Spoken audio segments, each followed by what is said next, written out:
Rasulullah. What does that mean? There's no God but Allah, and Muhammad is the last messenger. But you just said there's no God. Yeah, but Allah. Okay. Have you ever heard of somebody saying there's no fig but fig? There's no fake but fake? No, there's no fig but fig. What do you mean? Well, either there's fig or there's no fig. You just told me there's no fig but fig. Do we have fig or there's no fig? A fig is a plant or like a Doesn't vegetable, matter. right? You are just replacing a word. When you say to me, there's no God but Allah. Is Allah is God?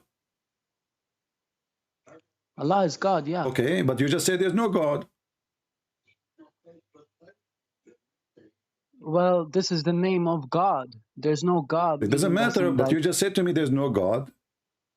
How you deny the existence of God and then you confirm saying that Allah? I mean, this is silly. But anyway, I will go with that. So you called me to prove to me. Did you hear what we are saying, my friend?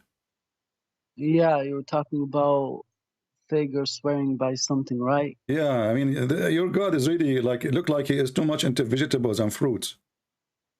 Okay, wow, okay. Why he swear by fig? Well, why God he swear by fig? What do you think? because it's his creation. He created it, right? Well, my friend, everything in me is God a creation, correct? Which means if I go to the bathroom now and I do pee, is Allah going to swear by the pee which he made? Because he made me, and whatever come from me is made too. So is God going to swear by the pee of Christian bread? He didn't make that. Your body did that when that's not true. That's not true. If God he made the machine who make things, as an example, the true. You just said to me the fig. Allah he made the fig, right? But the fact, okay. Allah, I have a chance for you, Allah CP. he just made the tree. He did not make the fig, and then the tree made the fig. So according to you, what come from the tree is made by Allah, but what comes up from me is not made by Allah. What kind of logic is that logic? Okay, but CP, okay, I have a challenge for you because I've been looking at your videos for a long time, right? Well, you know, the problem is my mom. She told me. No, but my mom, she told me don't accept any challenge. You know, because Muslims challenges is scary. Give me your challenge. Go ahead. Okay, if you show me why if Islam is false, then I will leave Islam. If I show you why Islam is false, you will leave Islam. This is the challenge. If you show me why I should leave Islam and why it's not the truth, then I will leave Islam, because I watched your videos and I have some doubts, but it's very hard to leave. Okay. But like, yeah, so that's my challenge. If you show me, I will leave right now. Can you give me yourself the most strong reason for you to believe in Islam, so I can go from there? What is the most strong thing for you?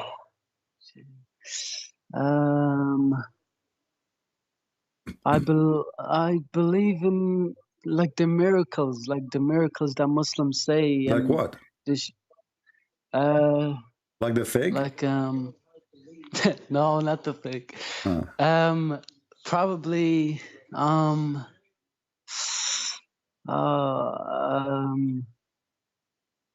don't know, just miracles, like just any miracles. So you believe in Islam because of the miracle, but when I ask you what the miracle, you say I don't know what miracles. I mean, that's too much. Give me one of them.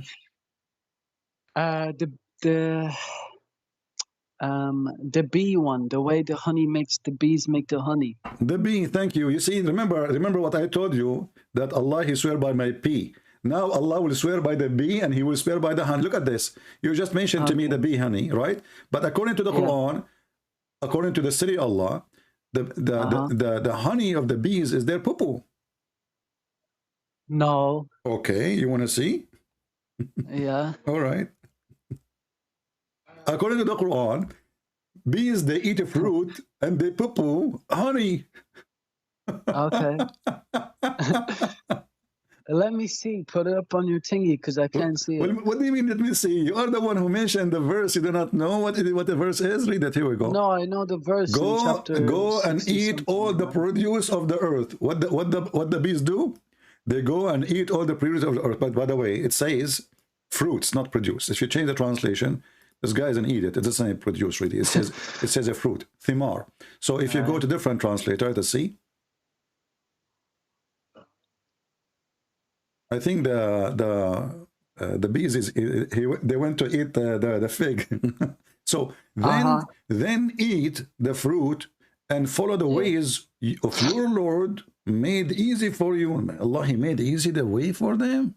But as I know that bees, they fly, they don't go on roads. But anyway, let's go. There come forth from their belly a drink. So according to the stupid Allah, the bees, they eat pig and they piss honey.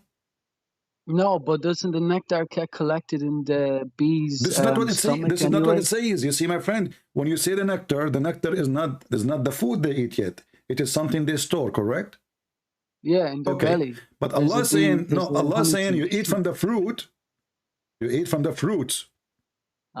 You eat from the fruit, and then after you eat from the fruit, honey will come from your belly. Okay. How is that happening? Well, Muslims said that the way I read articles, and the Muslim sheikh up in the mosque explained to me that this is the way that they store the nectar, and this is where the honey comes from. My friend, can't Allah say, go and collect the nectars? I mean, Arabic is very simple. Allah, I know. If Allah want to make a miracle, He can say, okay, bee, let me, I get a bee here.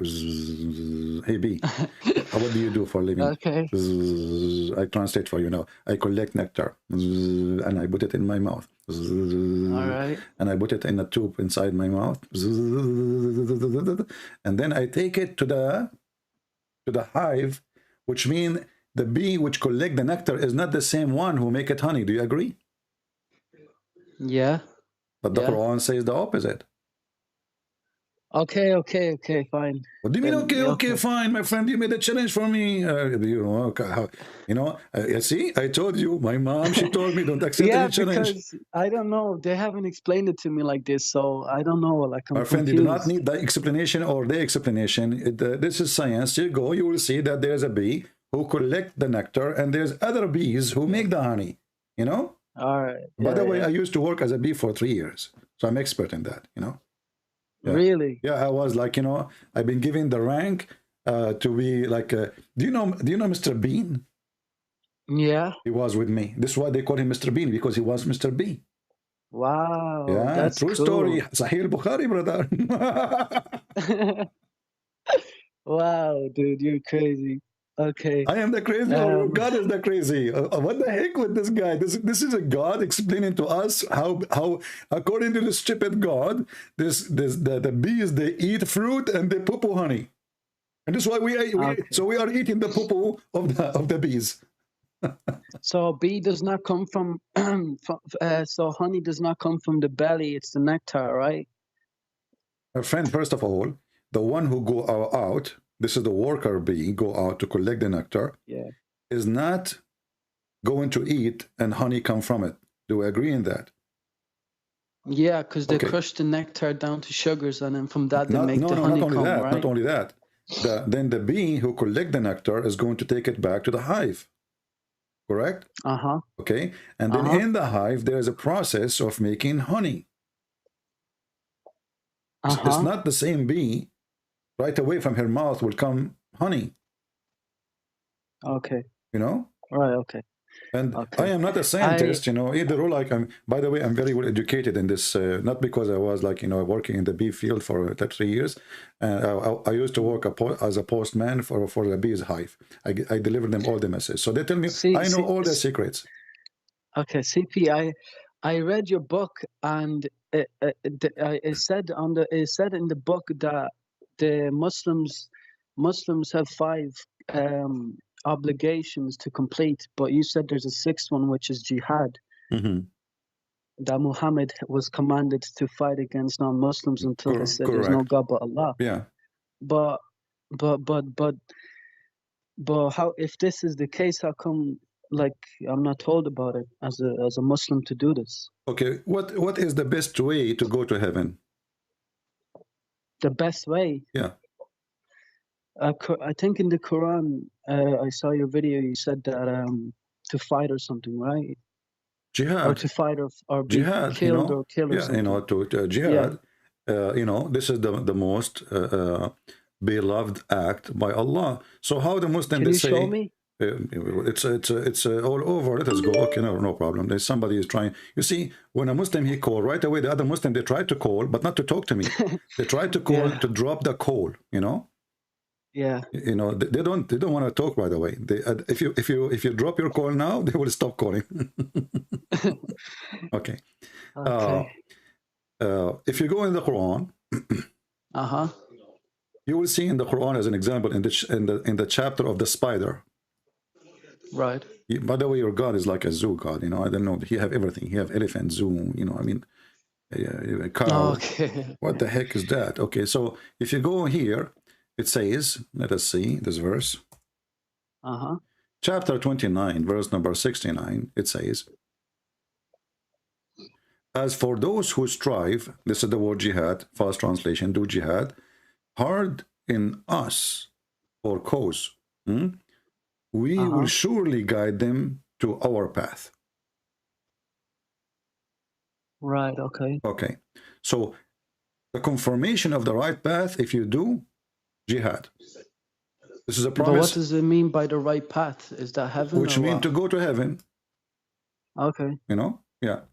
And then the Quran says in chapter of Ali Imran, don't think that those who die or killed for the sake of Allah, they are dead, but they are living. So this is not a promise for anyone except those who do jihad. You as a Muslim, you die, that's it, you are dead. But if you do jihad, you don't die, you will be alive, but in different place, supposedly. So here we go, chapter 3, verse number 169, saying that. You think that they are dead, but in fact they are alive. This is a promise never been given to anyone. So which means all the other 5 the Muslims they give us are false. This is the most important one. Because other ones, they don't give you life even when you die. You have life after, yes. Those are alive. You know, even they are killed. You think they are killed. You think they are dead. But did Muhammad ever kill anybody? Well, Muhammad, he's a coward. You know, he's a guy who shout at people in the parking lot. That's not nice. And when people they fight with him, you know, he cry. Yeah, Muhammad, he don't kill really. Muhammad, he hide behind. He ordered his men to go and kill, but he was, as I know, he was like a choppy guy. He do not know. He is not fast and moving. He hardly he can climb a donkey. So how he can fight? You know.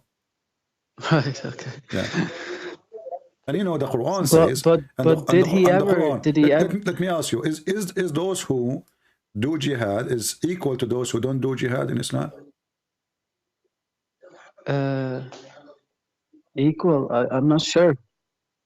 Will the Quran confirm that those who do jihad are not equal to those who don't? So where does it say that? Well, in the Quran too. So when somebody says to you, "Oh, Christian Prince is adding number 6," and he believes this is the most important one, well, I have the proof. Not equal are those of believers who sit at home, you know, to the one who do jihad. Where? Okay. This is okay. Yeah, I'm showing. I'm showing you the verses in front of your eyes. It's just very slow. The thingy. It's just. Yeah, this is a chapter 4, verse number 95. Okay, 495. Okay. So those who go kill are not equal to those who don't do kill. So now, if you don't go and join jihad with Putin, you know, mashallah, you know, Qadarov, he decided to do jihad with Putin to be his puppy because Putin became Allah and Qadarov is worshipping Putin. So you do jihad, you are not equal to anyone. You are not equal to the Muslim who stay home. So why the Muslim they don't add it? It shouldn't be number 6. It should be number 1. Okay, but Muhammad, like in the Quran, it says like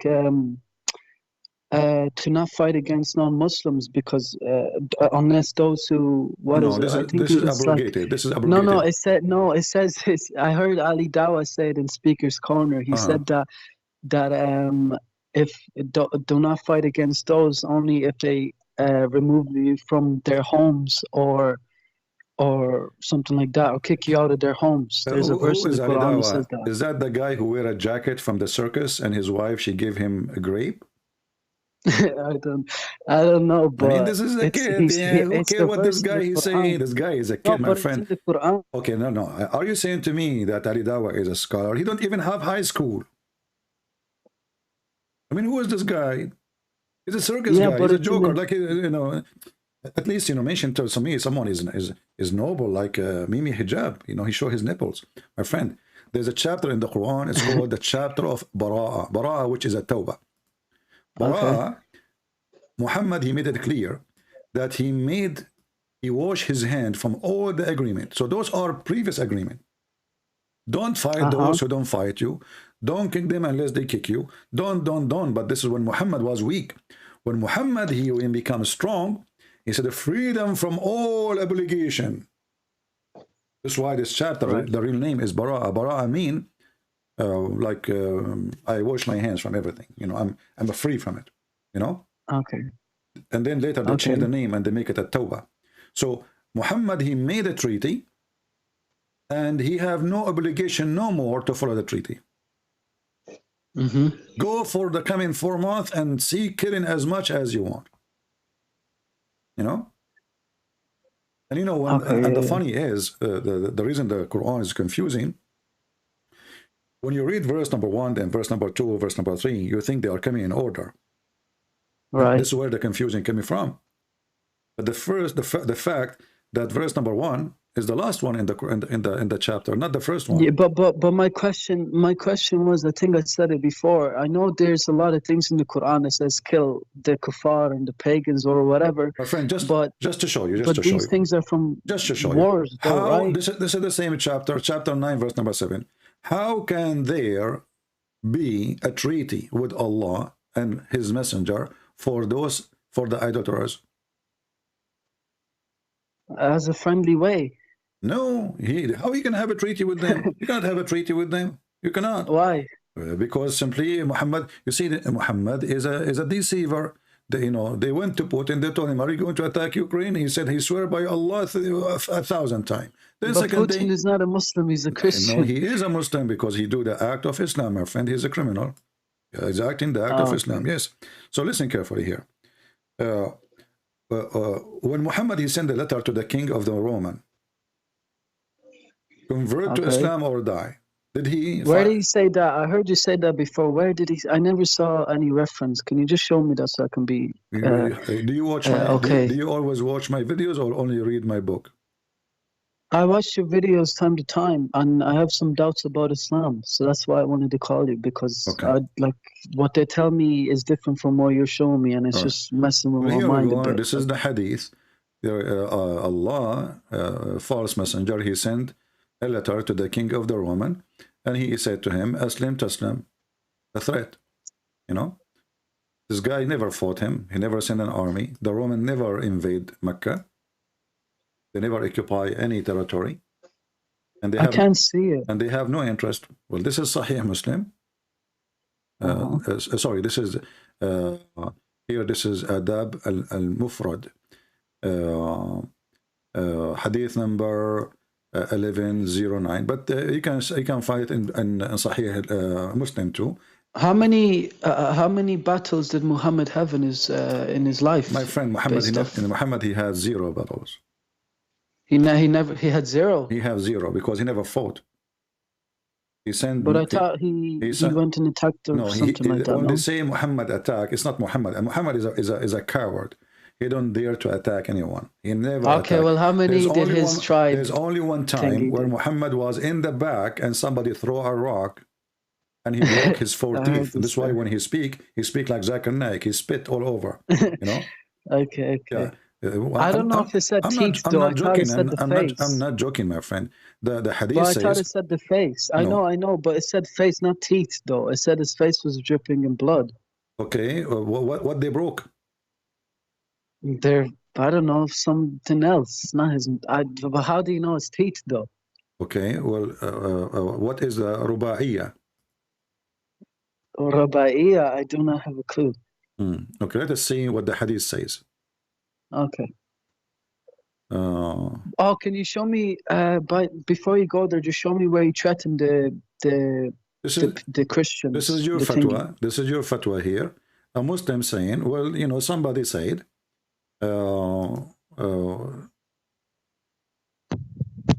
somebody, let me find, this is a fatwa. Somebody's asking, do you speak Arabic? Me? Yeah? No. No. Why you don't speak Arabic? I don't speak Arabic because Okay, I'm from Europe. Listen. I'm going to ask Harut and Marut, you know? Uh-huh. I will say some black magic words and you repeat after me. And right away you will start speaking Arabic. Okay. Say, let me open first the chapter of Harut and Marut. But you are joking? You think I'm joking? This is my friend. We do this for a living, my friend. We are here doing black magic. You know, I have customers coming from around the world. Listen to me. I'm you know, this is not this is true. So listen. Here, Allah, but I don't know, how does black magic exist in the 21st century? Show respect, please. Chapter 2, verse 102. Okay. They followed the evil ones, gave out falsely against the power of Solomon. You know the power of Solomon? He can sleep with 99 women non-stop, yeah, okay. You know. Yeah, he's like, you know, not so strong because I don't know why he could not finish 100. That was 𝐤𝐴𝐸 came in the image of him, right? But look, and then, but the evil ones teaching man magic. Who? The evil one. But who teach the evil ones magic? Such a thing came down in the Babylon to the angel of the Babylon, the angels Harut and Marut. But neither of those taught anyone such a thing without saying, disclaimer, we are here for a trial. So don't do blasphemy. And they learned from them the means to sow discord between the man and the wife. Are you married? No, I'm not married, no. Okay, you know what? Thank God, because I don't want to. No, listen, I want you to get married because I want to show you my power now. I learned from Harut and Marut how I can make you fight with your wife and get divorced. What do you think? What verse and chapter is this, by the way? This is the chapter of the cow, you know? The chapter yeah, but what surah? The chapter of the cow. Surah, you know, surah is a chapter. Yeah, but what number? Surah, what? What like, verse you mean? 6, 7? Yeah. Okay, 102. 102, what's the cow? 102. Okay, I'll search up the cow, no problem. Yeah, by the way, do you know why your God, he called this chapter the cow chapter? No. Think again.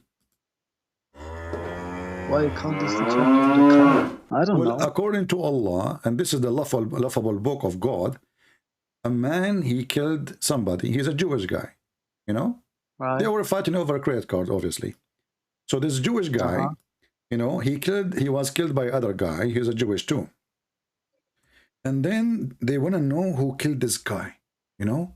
So they come to Moses and they told him, hey, Moses, can you ask your God to find who is the one, you know, who killed this guy, you know? So Moses, you know, he have a connection. He's a Jew, you know, they have connection everywhere, you know, in the White House, with Putin, everywhere. Like wherever you go, the Jews have connection. And Allah is no different. So, you know, he connect with Allah and he told him, bring some beef. And some they say it was the penis of the cow. Some they say the tail, some they say the tongue, depending on the scholar. And then they say, so we say to strike the body with the piece of the heifer. You know, heifer is like a kind of cow. They do heifering thing, you know. So, and this is how Allah, he raised people from death. Right. What do you mean, right? Okay. What do you think about this? Well, I mean, I understand what you said, but I'm kind of confused. How did he raise them up from dead by the piss of the cow? Not the piss, by beating him, by beating the guy. The guy is dead. He was killed by a dagger, you know. The guy, you know, he told him, give me your wallet. The guy did not give him the wallet. Give me your credit card. He did not give him a credit card. The guy, he put a dagger in his, you know, in his pocket. You know, this is, you know, this because this guy is a Jew, you know, he, you know, and so he killed him. And then you know, the Moses, you know, Moshe, he told Allah how we can get this guy to tell us how it happened. Allah, he told him, get some beef, you know. So Moses, he went all the way to India. He asked the Hindus permission to kill a cow. The Hindus refused. They said to him, we will go in war with you if you do that, because cow is very dear for us. So Moshe, this is why Moshe, by the way, he used to be Indian, but he left because he cannot do it there. So he moved to a land there's no Hindus, and then he killed the cow and he beat the guy, and then the guy he come like like he stand up, like he just his head, like his half body. He sit down, and he told him, the guy who killed me, his name is Jack Shalom, and he died again. Wow. Okay. That's wow. Okay. I But mean, no, seriously, CP, can you actually? Because I just like show me something else that will like give me more doubts. Because I'm still like, listen. this cow Allah, thing He is raised not gonna people. help me. The verse says, if you open it, it says, and this is how Allah, He raised people from death. How? By beating them by beef. Okay. I want you to help me here. Why God He raised people by beating them by beef? Why God raised people by death by beating them with beef? I don't know, because that's just something He does. I don't know. I think this is the power of beef. Possibly. Do you think? I don't Do you know. think your God is a Hindu God? I think he's not a Hindu god. So why? I mean, why he's... beef? Why the cow? Why the cow? Because cows are just, I don't know. He used a cow. I don't know why. Why not a turkey like Erdogan? I don't know. Okay, what about chicken like Kadyrov? I don't know. Okay. I don't know. But CP, seriously, can you? I asked you this question at the start. Can you show me? Because I asked a Muslim, my friend in Saudi Arabia. He's a friend of me. He plays with me on games and stuff. And I said to him, I asked him questions. Did Muhammad is it true that Muhammad ever killed people or whatever, or killed somebody at least? And he said, no, he never did any such thing. So is that true or is that false? Because I'm just confused. There is a story, see, as I said, Muhammad is a coward. He don't go for war, but he order killing. As an example, did you hear the story of Qurfa? No, I haven't. Qurfa, she was a very well-respected woman, and she refused to accept Muhammad as a prophet. Right.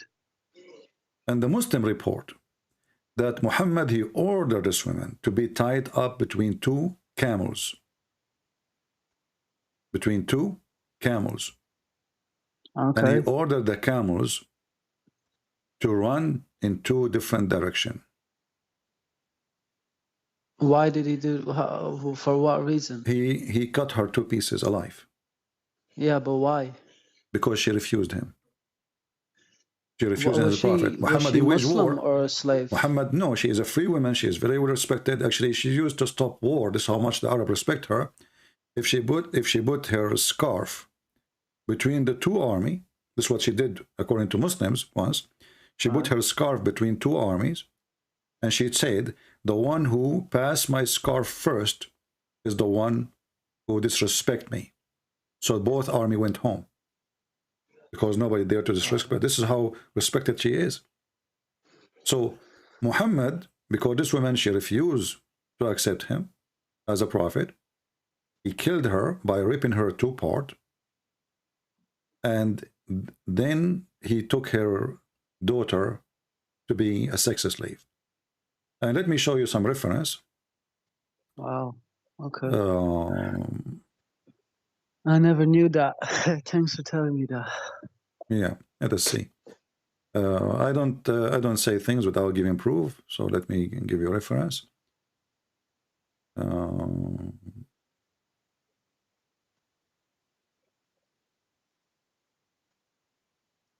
And not only she is a woman, she is a very old woman. Okay. Okay, I will use Google Translation to help you. Yeah. And I will post the link. Actually, I believe there is a book translated in English for this, but I don't know where the link it is for it. The book name الطبقات الكبرى, Muhammad ibn Sa'd, volume number 2, page number 90. And I'm going to use Google Translation.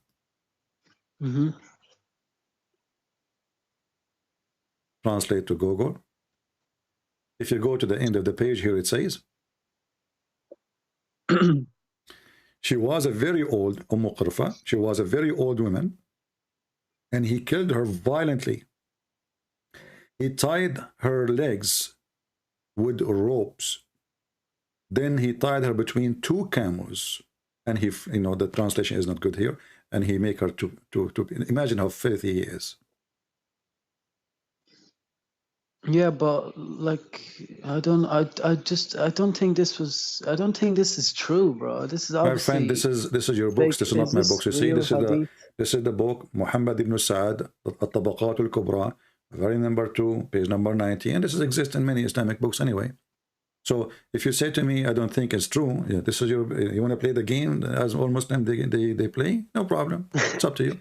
No, yeah. But like I'm just because I never heard this before. So if this is a book written by a Christian prince, then you have the right to say, well, it's not true. But if a Christian prince is quoting what is written by you Muslims, how you say to Christian prince this is not true? Yeah, okay. You know what I mean? Okay. Why a Muslim? You know, the Muslims are proud about their prophet very much. They worship him. So when those Muslims we don't worship him. We just you worship him. The truth is you worship him. And when they wrote those stories, the manner we are talking about today is not exist. And the Muslims are so proud about how he killed this woman. They are so excited.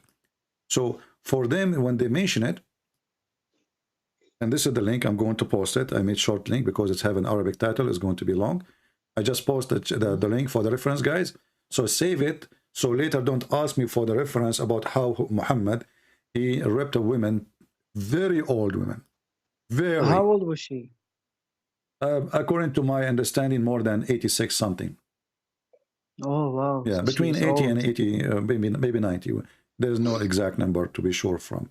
But the book says clearly, very old women. And this is a statement you don't say to someone is just 60, you know, very old. Is there the reason in that, the reason for her killing is, my friend, in that, there's no reason can explain this. Let us say, first, she's a woman, correct? Secondly, she's old. Number 3, if I was a leader of an army, and she is not really, I mean, she have 13 sons. Muhammad, he killed them all, and he took the daughters. She have a daughter, she is very beautiful. He took her as a sex slave. Right. But there is no reason to do what he did. You want to kill her? Let us say a person was in war with me. You know, I was fighting this family. You know, they are my enemies.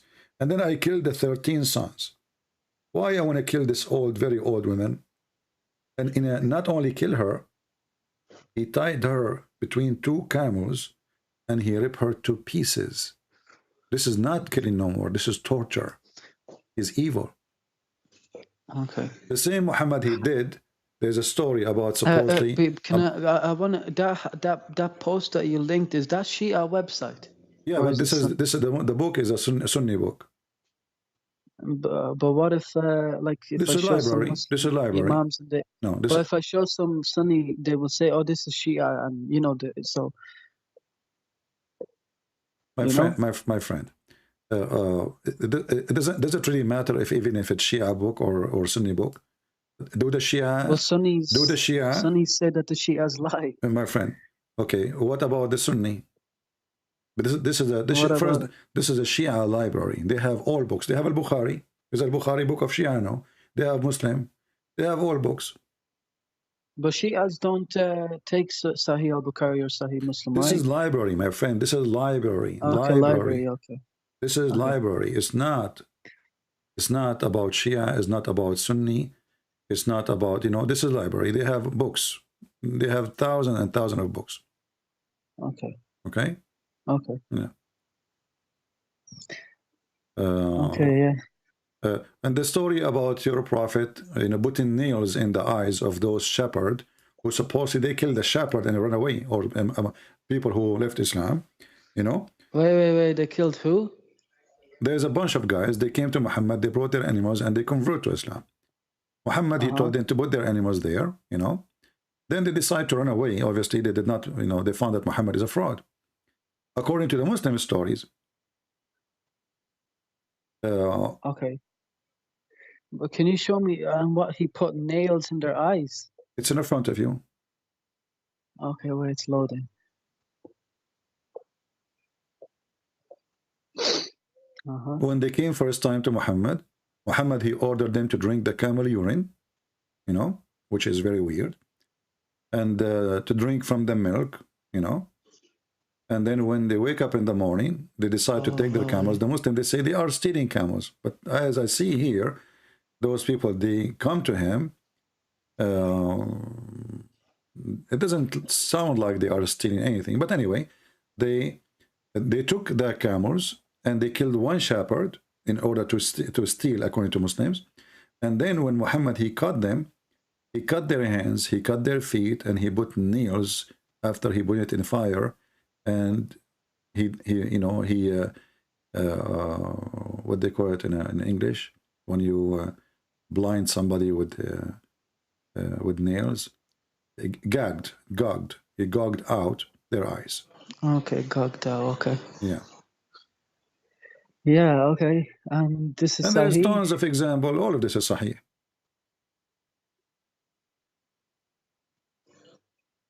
Well, how come nobody tells me the history of Muhammad? They keep saying, like, I went on YouTube to search his documentary of his life, and these sheikhs and imams are telling me his life, and everything's just, he's a peaceful man. I don't even understand how this is.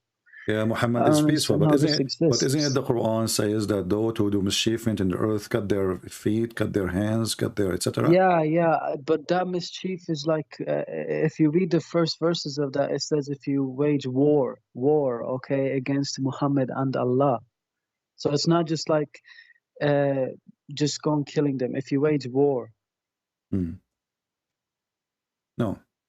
Wage war in Islam is me. Now, I am, according to Muslims, I'm waging war, so I deserve a punishment, as the Quran says. Wage war is anyone who opposes Allah, Messenger, he is in war. And even if you don't actually oppose Allah, as long as you refuse to accept Islam, you're at war.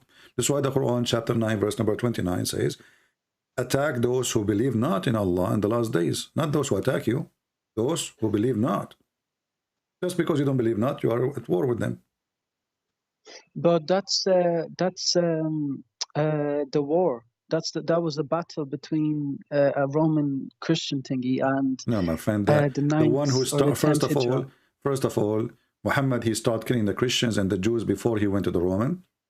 And the Christian, they never fought Muhammad. They never have a war with him, and there's no reason for him to kill them. And when he said, "Kill them if they pay you jizya," then don't stop killing them. But the speakers, the Dawah team in Speaker's Corner in London, they said that all the wars or battles or whatever, they threatened and they attacked the Muslims. Well, I just showed you the hadith where Muhammad, he sent the letter to the Romans saying, become a Muslim, you will be safe. Aslam taslam. So it is Muhammad who sent. Muhammad, he sent the letter. He sent letters to the Persian, to the Roman, and to the. Did the Persian attack Muhammad? No, he attacked them. Persia is far away, at the end of the world. Okay. So why the Muslim army went there? I mean, I don't know. Muslim lies. But the Muslim lies is bigger than the biggest poo-poo in the earth. So maybe this was just one time. When the Muslims, when Muhammad, he sent his army to fight the Persian and the Roman and to Egypt, you know, the ruler of Egypt, he sent them gifts. He did not fight him. He sent them gifts. He sent them Maria the Copt and her cousins. Is it true that Egypt was never a Muslim country and it was forced by Muslims to become Muslim? No, this is the land of the Coptic, and the Coptic were occupied by the Roman. But the Roman of that territory, the Roman ruler, he was a friend to Muhammad. He sent him a gift. Muhammad, you cannot trust Muhammad. He take your gift, second day he go and kill you.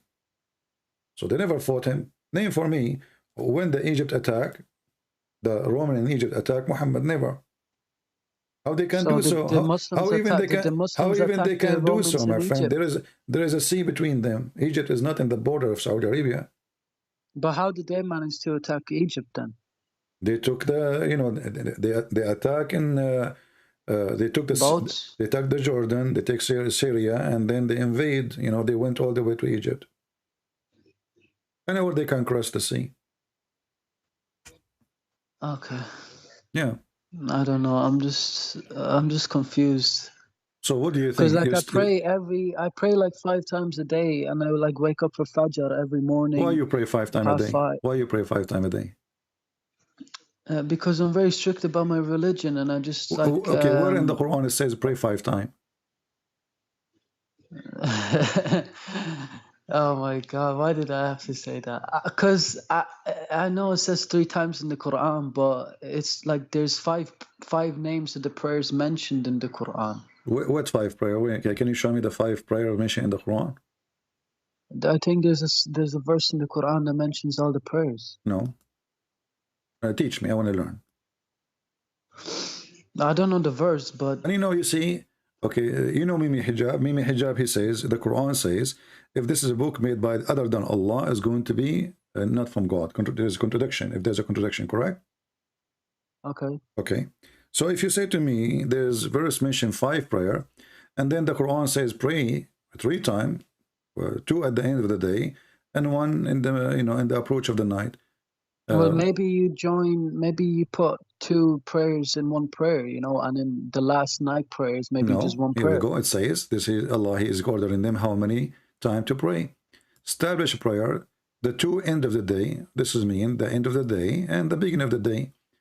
According to Muhammad, when the sun rise, this is end of a day. And when the sun set, this is the other end of a day. Okay. So there's 2 end of the day. And those you pray on them, and when the night approach, so 3 times. The one who make it 5, it was Moses. When Muhammad, he went to Allah, supposedly, and Allah enjoyed Muhammad with 50 prayer.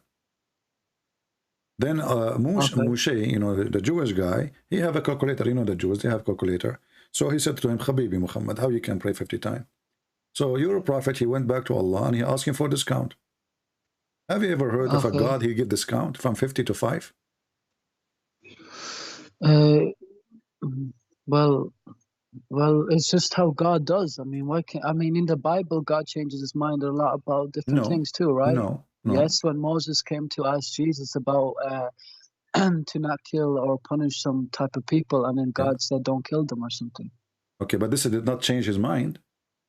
This did not change his mind. Well, it was his order was first to kill them, and then Moses asked Jesus to not kill them. This is what asked Jesus. What are you talking about? Listen. So, oh God. No, if you want to give me something, give me a reference so we can read, and you will see that you are wrong. But here, this God, he told Muhammad 50 prayer, right? Okay. Okay. But what's wrong with God changing his mind? It's not about changing his mind. It's not about changing his mind. I mean, the guy, you just gave him 50 prayer. Why you give him 50 prayer if he cannot do it? Because the Muslims won't be able to do 50. There's Muslims today that can't even do 5. You are saying that Allah is wrong. So Muslims cannot do 50, No, he wasn't wrong. He wasn't wrong. He was just, it was just maybe, I don't know. It's just something that you just said the Muslims cannot do 50, correct? It'll be really hard, yeah. No, it's not very hard. It's impossible. How many hours a day? You sleep 8 hours, right? Yeah. Okay, at least. I mean, some people sleep more. Yeah, okay. Yeah. So if we have 16 hours, I'm going to use a calculator. This is made by the Christians. This is why the numbers will be false now, because the Christian calculator is wrong, So if we have 16 hours left and we have 50 prayer, so we are going to divide 50 to 16. Yeah, but 1 prayer for me takes like maybe like 8 minutes, maybe 7 minutes. Okay, 8 minutes or 7 minutes, but you need to do ablution before the prayer, correct? Yeah, but not every time before you pray. It just depends if you went to the toilet beforehand. So you spend the whole day, you don't go to the toilet? No, but like if I'm praying 5 times a day, I maybe have to do ablution like 2 times. If you touch your wife, you have to do ablution. Just well, touch her hand. Luckily, I don't have a wife. So it's all good. If you touch your mother, you have to do ablution. But anyway, Okay, so ablution. 50 Okay, go ahead, make 50 your point. time divide to 16. This is without the ablution. That means you have to pray 3 times an hour. Correct? Okay. That means you have to pray every 20 minutes. No, not 3 times an hour. Why you say 3 times an hour? 15 divide to 16. We said we sleep 8 hours at least. Okay. I mean, you might people don't sleep 8 hours really. I mean, if you are well, I know I sleep about 9.5. Yeah, I sleep 24 hours. You know, I'm talking to you now, sleeping, by the way. Yeah, I'm a sleeping, talking person. As you really, you know, he's talking to you now. So, so this is impossible. And even the hadith says that, you know, the Musa, he told Muhammad, well, your people cannot do that, right? And obviously Muhammad, he is convinced, my people cannot do that. So Musa, he told him, go back to Allah and ask him to lower it. So from 50 to 5. Why Allah don't give him 5 from the beginning? I mean, what? And how Musa is there, by the way? Isn't Musa is dead? Oh, his spirit is there. Huh? No, his spirit is there. No, he did not see spirit. He see spirit. His spirit is there. Yeah, that's what I said. His spirit is there. That's false, my friend, because resurrection, after resurrection, prophets and a human being, all of them, their body resurrected with the soul, and then reunited. Oh, that reminds me of a question. I heard you say in one of your videos to a guy that in the surah in the Quran it says that before Muhammad all messengers passed away. Before what? Before Muhammad all messengers passed away. Yeah, the Quran says that, not me. Yeah, but but in the English translation it doesn't say all. Well, this is false translation as usual. What you expect? It says قد خلت. قد is حرف استحقاق. قد خلت. Okay. قد خلت من قبلهم, which means it's already accomplished. All messengers before them did pass away. Chapter 3. Okay. Chapter 3, verse 144. Chapter 5, verse number 75. Like here, chapter 5, verse number 75, it says, قد خلت من قبله الرسل. And the Messiah, the son of Maryam, he is just a messenger, and all messengers before him, they pass away. Let's click at the translation. Okay. The Muslim translation, they say many messengers will pass away, but that's not true. There's nowhere the word many is exist. And I changed any Muslim to show me where the word many is exist. It says, قَدْ خَلَتْ مِنْ قَبْلِهِ. All messengers before him, they pass away. You change the translator. This is Yusuf Ali. Let's see, different one. Let's see, this guy, Sarwar. You know? Mary so all messengers, right? Was no more, was more than the messenger before whom lived many other messengers. What is that? This translation is using Google, maybe. Let us use different idiot. Shakir. Okay. Apostle before him have indeed passed away. The apostle, all of them.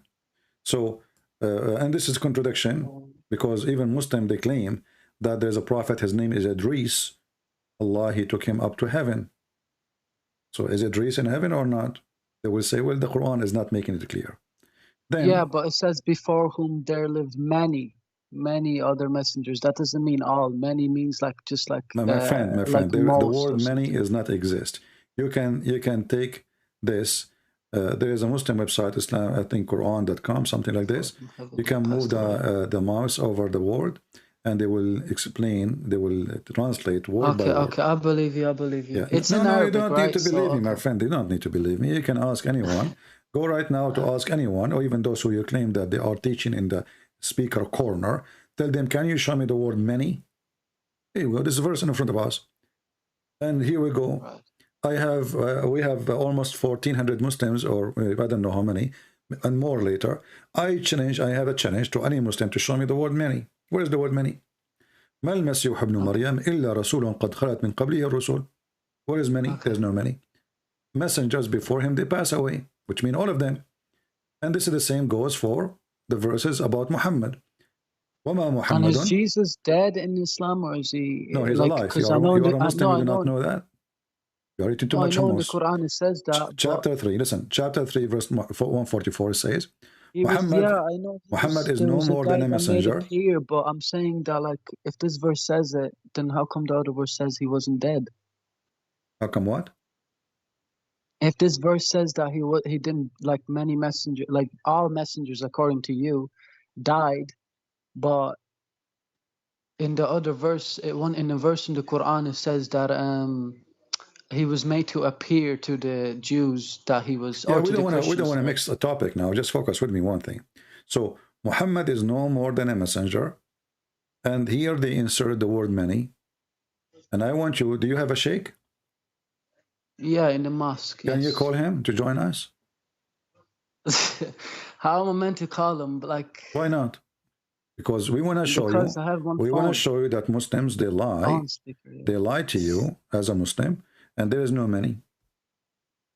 Okay, I'll ask him. He speaks Arabic. He's from Algeria, so Okay, I'll show no, him. don't ask him. Call him. Call him now. Just you can ask him later, no problem. But can't you call him now? Yeah, just because we want everybody to see. Because either I am making things up, or they are making things up. Well, why here it says many? Where is the many? Where is the word many?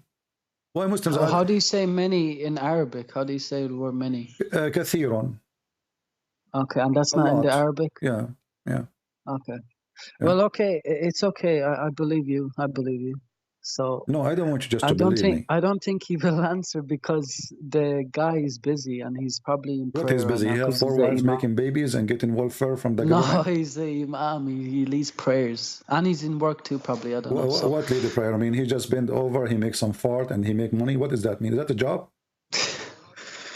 I don't know. No, my friend, isn't the Muslim, they pray 5 times a day? Yes, okay. Obviously. And he prayed 5 times a day. So how that he became something special? He's just a person, he bend in the front of them. By the way, about bending, is it true that Muslims, they get excited when they see the ass of a man in front of them and he bend? No. Okay, can you explain to me this hadith then? A bunch of Muslims, they come to the caliphate, Omar, and they were complaining that there's a Muslim imam who have a nice ass, and they get tempted by his ass, and they claim he is a feminist. So they are upset because this person, he is, tempting them, and they got horny. So, okay. Yeah, let us see the hadith here. Okay, here we go. This is Sahih Bukhari, and this is Sahih Hadith. I went to Uthman ibn Affan, sorry, Uthman, not Umar. Uthman, not Ibn Farouk, the one who somebody did, make fun of him. I went to Uthman bin Affan while he was be assigned, which means he became the Khalifa, and said to him, you are the chief of the Muslims in general, and you see what befalling to you. We are led the Salat in a prayer by a leader of Al-Fitna. Al-Fitna, do you know what fitna mean? Fitna? Yeah. No. A temptation, a troublemaker, like he's a person, he tempt people, Here between 2 brackets it says trial, affliction, etc. So the Muslim now, they are suffering from affliction, brother. Trial, why? The story will continue.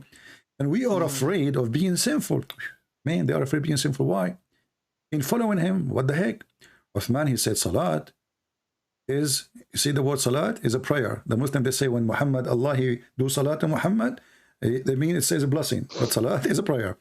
It is the best of all deeds. So when the people do good deed, we'll do the same with them. And when they do bad deed, avoid those bad deed. Then Az-Zuhri, he said, in our opinion, one should not offer Salat behind a feminine person unless there is no alternative. So look what happened. The guy is effeminate. He did not do anything. He, he is, like he's soft like a female, maybe. Maybe he don't have a beard. He don't have hair in his leg, or etc. So all what he did, he is leading the prayer now. He's the imam. He bent over, and the Muslim, they are in trial. Read with me carefully. Trials and affliction and etc. And we are afraid of being sinful following him. So why they are afraid? Why they are in trial? Because the guy is bending over. Who is the gay here? Right. The gay is those Muslims, is not the guy. Because the guy, he did not do anything. The guy, he just bent over to pray.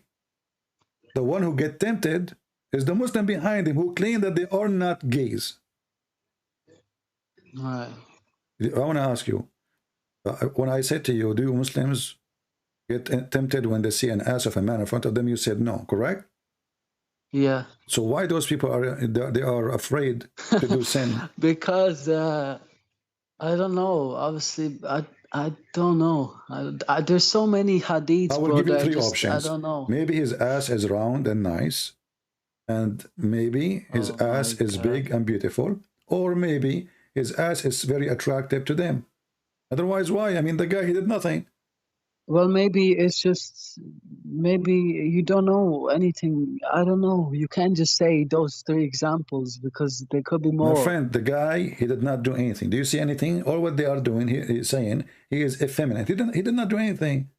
He did not do anything. He did not take off his clothes. He is not showing his bum. Like what he's doing. Maybe he's wearing a very short jalabiya, and when he bent over, they see his butt. I don't know. Is it true? Yeah, I don't know. Is it true that Shaitan, he take care from the Muslim ass when they pray? I heard you say this before. Yeah, yeah. It's true. Okay, CP. Can you? Because Allah in the Quran says if no, if hold on. So is it true that Shaitan take care from the anus of Muslims when they pray? Yes or no? Yeah, I heard you say this before. I know, yeah. but that's, I'm not saying if you heard it or not. I'm asking you, did you experience? Is it true? Yeah. I don't believe so. No, I think that hadith is obviously made up. Oh, it's made up. Made up by who? By Yeah. the Muslim. The Muslim, they made up hadith. Well, Bukhari came like 180 years after, almost 200 years after Muhammad, and I just That's some deep. I believe are some I believe that are made up because there's so many weird things that are written in hadiths that I don't know. So what the Muslim do, and you are not different, obviously. You know, any hadith will make Muhammad look like stupid. No, it's not that. Well, I don't know. First of all, my friend, this is not true. It's proven scientifically that Muslims, when they pray, Shaitan take hair from their anus. There is a scientist, he's from Japan, his name is Mr. Honda Suzuki Yamayama Toyota. He said that they made a scientific study and they put like a very slow motion camera, you know, and they noticed the Shaitan is invisible. Remember that. Shaitan is invisible.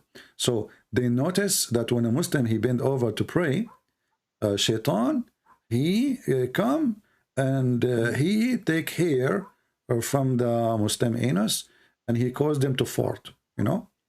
And he was Satan, here we go. Verily, Allah Prophet says, verily Satan, he come to you while you are in prayer, and then he take, hair from your anus, from your buttocks, and he stretch it. This is painful, by the way. I mean, this is really painful. Yeah. Don't try it.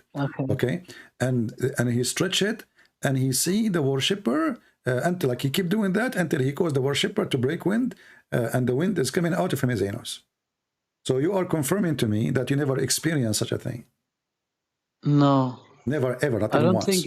I don't think there is a Muslim. I don't know. Like, I mostly go off the Quran, to be honest with you, because the hadiths, like, I believe some hadiths, but stories like these just make it a bit, I don't know. I don't know. I notice when I go to the mosque, when I used to be in the Middle East, I always go to pee in the mosque. And I notice how bad the smell is inside the mosque. And I thought to myself, maybe the Prophet was truthful.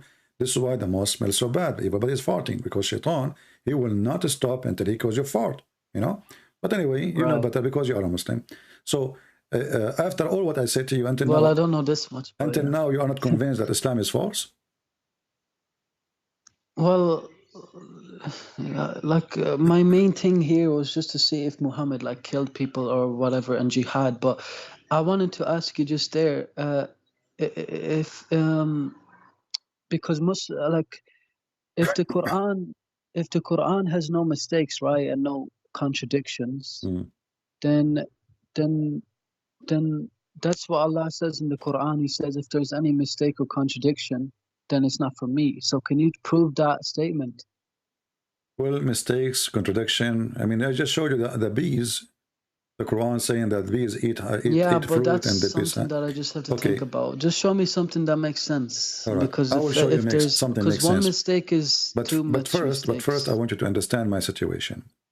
I just received a message that my grandfather, he passed away, and he actually, they told me that he died a year ago, and nobody noticed he's dead. Why? Because he was holding his, he was an old man, so he was holding a staff in his hand, and nobody noticed that he's dead. What do you think about this story?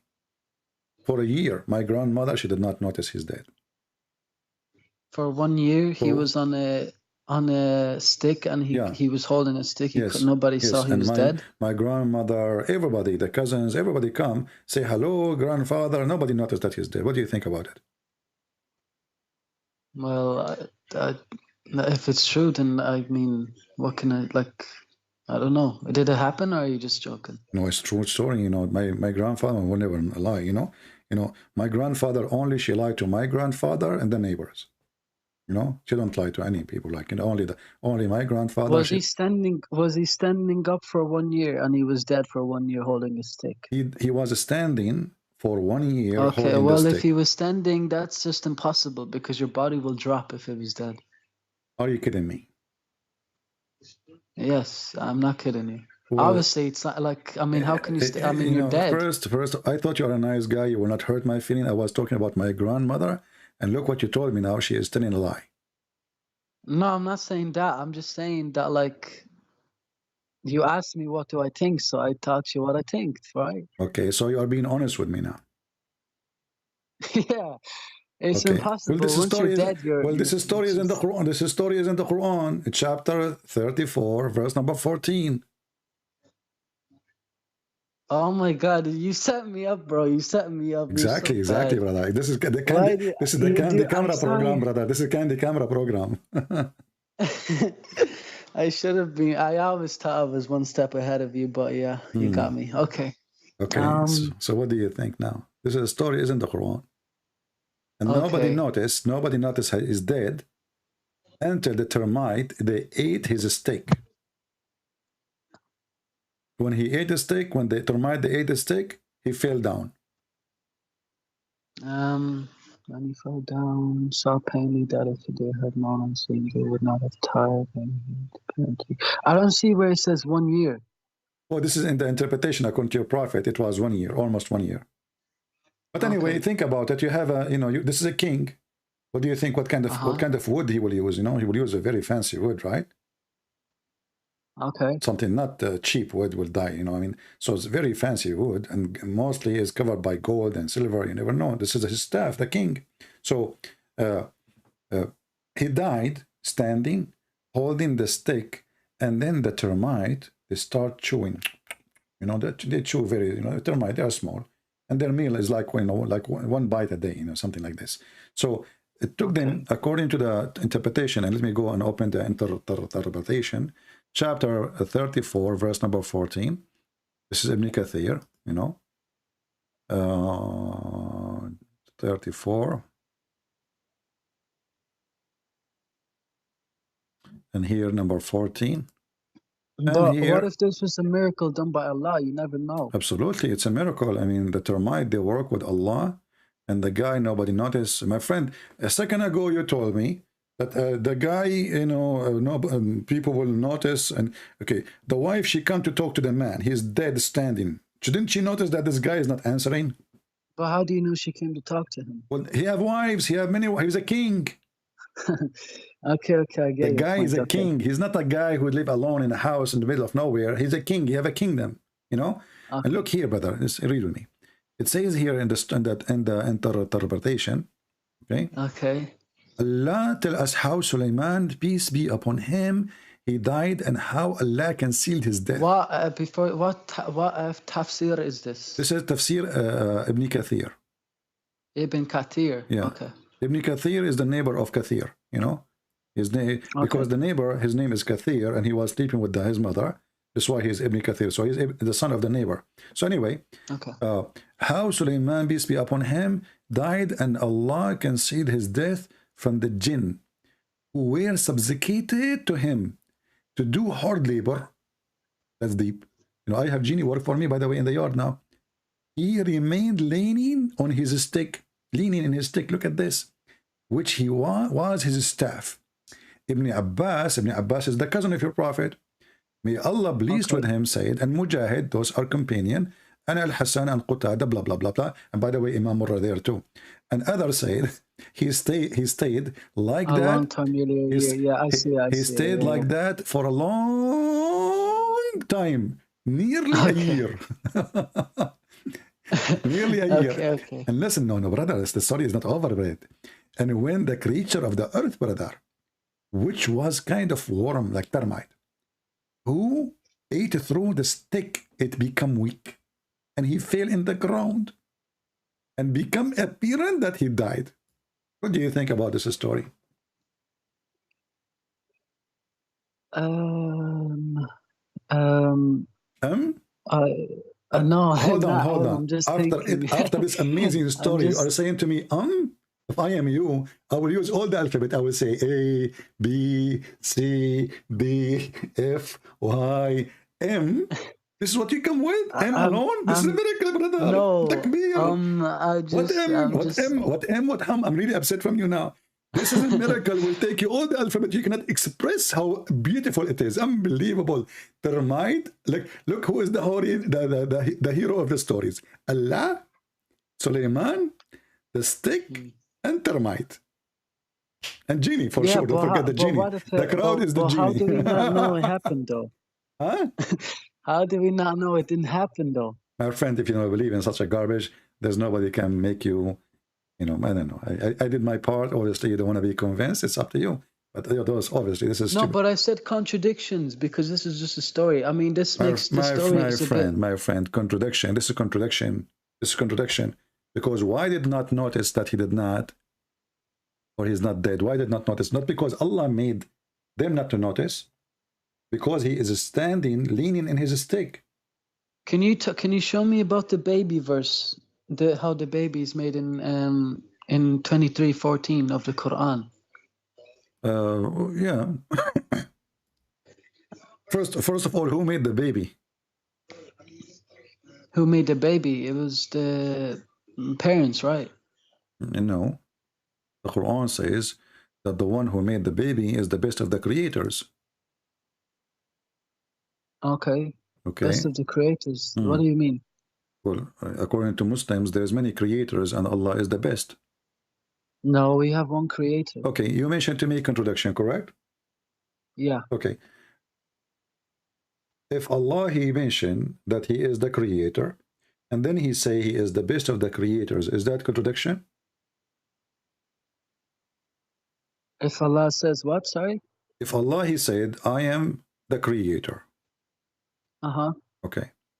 And then in different place he said, I am the best of the creators.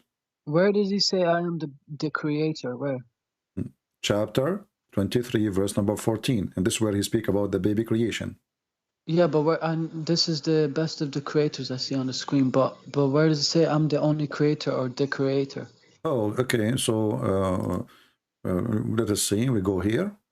Different verse. Because I heard you say Ahad does not mean one also. Yeah, but this is another story. Yeah. But if we go chapter 2, verse number 29, it says, هو الذي خلق لكم ما في الأرض جميعا. It is him who created everything in earth. Okay. Okay. Is that confirmed that he is the only one who created everything? Yeah. Okay. Yeah. And then if we go to the other verse, it says he is the best of the creators. So which one of them is true? Yeah, but humans are creators in a way, my friend. No. You see, creator in a term of a religion is somebody. That's why here he is talking about creating the baby. Creator is someone who can give life, not somebody he made a bicycle. This is not a creation. This is a creative, not a creation. Being creative is to use material we have, to make a machine, but the machine is not heart and blood, and this is why the Quran in different verse says, are you going to worship gods who cannot even make a fly? Okay, so the Quran confirms that the one who deserves to be worshipped is the one who can make a fly. This is the chapter. Okay. This is the chapter 22, verse number 73. So he said to them, are you calling, which means God, instead of Allah, those gods who don't have a power even to create even a fly? Okay. So if you create a fly, you deserve to be worshipped, correct? Yeah. Okay. According to that verse, yeah. All right. This is a chapter 22, verse number 73. Now we go to the other verse.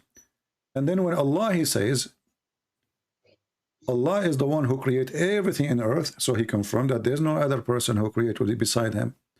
And then we go to the other person, and this is chapter 2, verse 29. And then we go to the other verse here, chapter 23, verse number 14, where it says Allah is the best of the creators. So is Allah is the only one who create everything in the earth? Or Allah is the best of the creators who create many things in the earth? I don't know what he means by creators, though. What does that mean? Creators mean creators. I mean, come on. Even this one, we need a dictionary. The creators. Yeah. Okay. Well, I'll ask the imam, but because I never heard of this thing. So no, hold on. Why you need to ask? You can ask an imam as you wish. This is not my business now. But I'm asking you why you need even to ask an imam about such a thing. It says creators. He will say to you the same. He will say to you bicycle. Somebody made a bicycle. But they can't explain it. But creator, I just showed you, according to Islam, the one who is a creator is the one who can create a fly. Quran, Quran give definition for that, not me. So making a bicycle is not a creator. This is a creative. Building a house and being a creative. You know, making a truck, this is a creative. No, because we have all the elements on earth anyway, so we just make things, put them together, right? Now, the one who can create a fly is the creator, and Allah saying he is the best of the creators. That means there's others who they are a creator too. Okay. This is the contradiction. Well, now hold on. We just showed you the verse where it says if you can create a fly, you are God, right? Yeah. Okay, chapter 22, verse number 73. But isn't the Quran says that Jesus he created from the mud a bird? Yeah. Okay. So the one who can create a fly. But by whose will though? At the end of that doesn't matter. Verse. Who is the creator now? Jesus. The Quran claimed that Allah gave Jesus the power. No problem. But he have it now. He's a creator. All right, okay. Okay. So how Allah is the only creator who created everything in earth, and Jesus he create birds. So Allah did not create everything in earth. But he did, like, but Jesus only made a bird, though, not the earth. My friend, if he made one bird or 10,000 chicken, doesn't matter.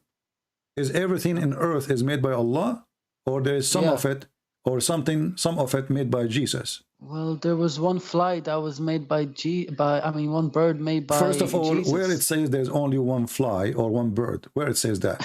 It says, I create for you. I create for you from the mud a bird. I breathe in it. A bird, yeah. Yeah. A bird, so, not birds. It doesn't matter. You know, he's saying, I create for you a bird. Okay. A person who can create a bird, he can create birds. Okay. Or what you need to do is just fashion 10 piece of mud and breathe. And he breathe and he breathe. You know, I breathe and I breathe into it. Okay, so the Quran is full of contradiction stories, because if Allah is the only one can create, then why Jesus have the ability of a creation? And if you say, well, Allah he gave him the power, that will not change the fact. First of all, there's no proof that Allah gave him any power. This is one man claim after Jesus 600 years. But that what will confirm to us that Jesus is a very special person. No one like him. He is the only one between all who so-called messengers in Islam. He can create from the mud a bird. He can make the blind see. He can resurrect people from death. Nobody ever can do that. So here we see that even Jesus can tell you what you hide in your houses. Muhammad, he cannot. So Jesus, he have the knowledge of the unseen. The Quran says only Allah have knowledge of unseen. Jesus, he can resurrect people from death, and the Quran says only God can resurrect and Jesus can create, and the Quran says only God can create. All of this is contradiction. And then you ask yourself, why Jesus have all this power and Muhammad have zero? While Muhammad was busy swearing by the fig, Jesus was making the blind see, making the dead alive, creating birds from the clay, and healing thousands of people. So why Jesus is all of those and Muhammad is zero? And why Jesus is the creator? Why Allah gave him the ability for creation? What is the point? Miracles to show people what why they he should did not believe give in. it to anyone else? Why did not give it to Muhammad? Muhammad, the Muslim believed that Muhammad, his children, they die, and he was crying so hard, correct? Yeah. Okay. If Jesus was there, he can touch the kid and he make him alive. But you said in one in one of the books on your videos that to a guy that Muhammad has no children. That this was Fatima's previous husband's children. I'm talking about your belief, not my belief. I believe Muhammad penis never work. I can prove it. Okay. Muhammad himself, he says, I was the most weak person between mankind, and then I invoked my God, and he sent me a dish of shish kebab. Well, it kind of makes sense too, because Khadija was in her 40s, right? So how could she give birth to all she cannot have children? kids. Yes, she cannot have kids. And Fatima, she was the youngest. This is why she is considered like a child for Muhammad, because she grew in his lap, let us say, you know. So yeah, okay. But she is not really his child, you know. She is not. Muhammad cannot have kids. Can you just go to 23:14 and just explain to me how the baby is made? Because we do not need to go to we do not need to go to different verse. The same verse, the one we mentioned to you about creating the baby, Allah is the best of the creators, is the same. No, but not the creators. About how the baby is made. About the baby. Yes, the baby here. If you go here, let's see. The same one, it says. Because you said it goes into dead blood and something like that. Yeah, the same one mentioned al-khaliqeen, which means the creators, is the same ones making that pupu. Here we go, chapter 23, verse number 14, and mentioned in different verse too. Here it says, and we made the nutfa into a clot, a piece of thick congealed blood. Do you see it? What does nutfa mean? Nutfa is a sperm.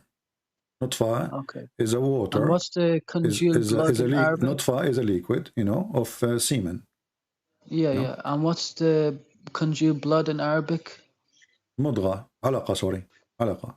Alaqa. Alaqa. Okay. Alaqa. When you get injured, and the blood make like dead blood in the top, like a patch over your skin. Dried blood. Yeah, right? This is alaqa.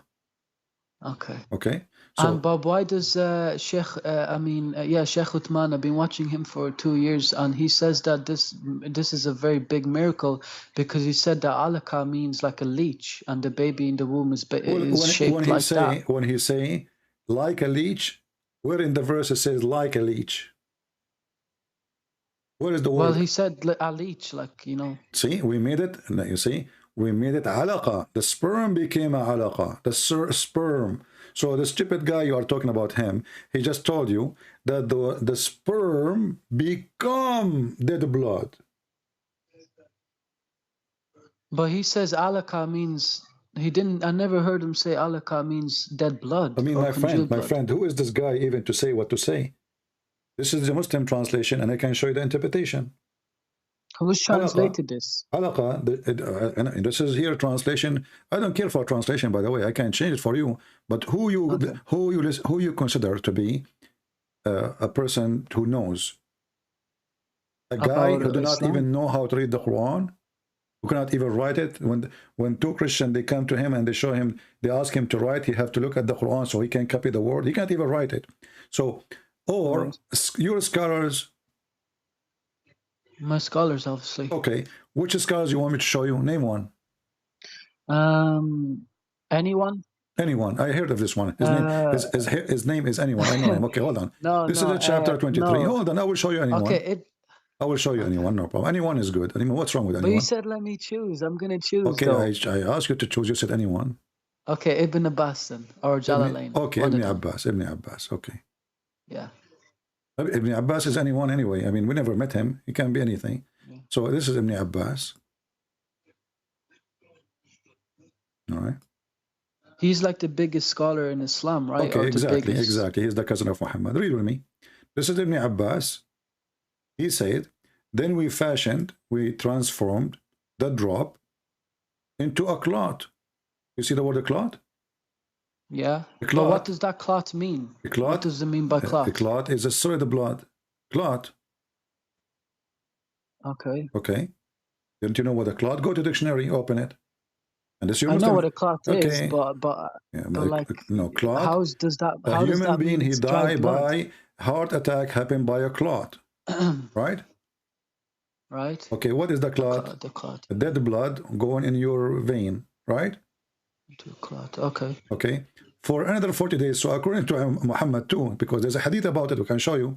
Oh, okay. A clot in the body. Okay. Okay. Yeah. Okay. Go on. So here you will see that the sperm become a dead blood for 40 days. And then he fashioned the clot into a little lump for another 40 days. And then we fashioned the lump into bones without flesh. And then at the end, the flesh came. So here, listen carefully. You said Ibn Abbas. But Ibn Abbas. Do you want me to show you? Do bones not grow first and then flesh after? My friend, or do they grow the process together? of a baby, everything is developing in the same time. So the cells, they start being, you know, like exist in the early stages, but they will not become like a full heart until a certain time. But the heart cell is there, you know. The cells who make the heart are there, and the cells who make the liver is there, etc. And anyway, you can go to scientific, nothing to do with the Christianity or Islam, just pure search yourself, scientific, how the baby is or baby's embryo stages. And you will see none of this is true, because simply the sperm will not become anything. The sperm is not the one who will become something. The sperm will go and fertilize the egg, and the one who will start growing, and the one who started growing is the egg. You know, here because it says there we transformed the drop into. So okay. And not only that, I can show you. The sperm does not transform into anything. It's the egg, right? Yes, the egg. The sperm will go fertilize and they will deliver the DNA, you know, from the man at the same time. And then the egg will start multiplying. And it multiply the DNA of the person, of the male too. Here, this is the 𝐤𝐿. You said, show me 𝐤𝐿 too. Yeah. Then we transform the drop of semen into a clot, congealed blood. You know what congealed blood is? Okay, yeah. It's right, yeah. What is congealed blood is? And congealed blood is like dried blood on top of the skin, and it's not like liquid. Solid blood. Is that your scholar, or is the Christian Prince lying here? Let me retransform the drop of semen into congealed blood. Yeah, no, that's 𝐤𝐿, yeah. But is that your okay? This is your official government website of the Kingdom of Jordan. Yeah, no, I agree that this is tafsir. Yeah, and it's 𝐤𝐿. Yeah, no, I agree that. So alaka in Arabic doesn't mean leech. It means. I mean, this is a false. Like this is a, you know, they try to fix it, saying leech. Nowhere it says leech. So secondly, you know, what's the word for leech in Arabic? Leech in Arabic. Alec, right, or something. Well, you know, you have to add to it to make it something. As an example, in Arabic, when the Quran speaks, it says, "We made the sperm into a clot, or congealed blood clot," and this is a clot actually. When you want to say that there is an like there's kind of an insect which suck the blood, you know, which attach itself to the skin. Let us say you go to a dirty water, you know, and then there's some kind of worms or something like that. And those they make a hole in your skin, and they start sucking the blood. This one they call it alaqa too, you know. But this is not the case, because we're not talking about an insect, and not like an insect. It says we made it into a clot of congealed blood, you know. And those are the scholars of Islam, and they understand Arabic very well, right? Right. And those Yeah, are yeah. the ancient scars. Ibn Abbas is the cousin of Muhammad. Right. Okay. Now, actually, let us go to the hadith. I mean, who understands the Quran better than Muhammad? Nobody, right? Well, probably Allah, but yeah, yeah, but Muhammad will be the second. Yeah. yeah. So who can understand it? You know, I mean, the one who brought the Quran for you. Yeah, yeah. Okay. Yeah. So here, you will see here it says, Allah, He gathered each one of you in the belly of His mother 40 days as a sperm. Okay. Okay. Is that true or false? Is what true? 40 days in the womb. How long the sperm? Actually, by the way, in Arabic it doesn't say womb. It says the belly of the mother. The belly.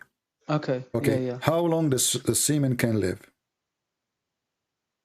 Like a few days. I think like 4 or 5 days, something like that. I think 6 maximum days. maybe. Yeah. Let us see. Let me ask Prophet 5, Google. right? Yeah.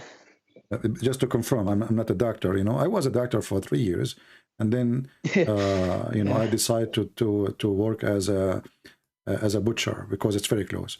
So up to 5 days, according to Prophet Google, peace be upon him, it says my clinic, Mayo Clinic. Do you hear me? Hello?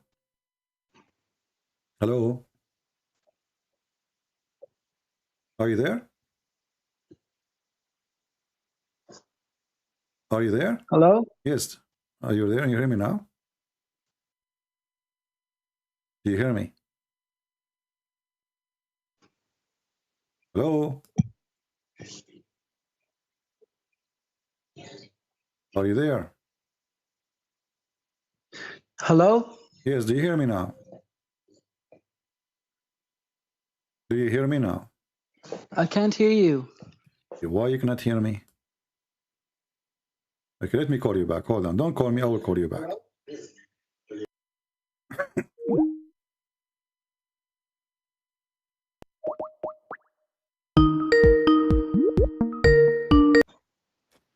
Hello. Oh, Yes. do you hear me now?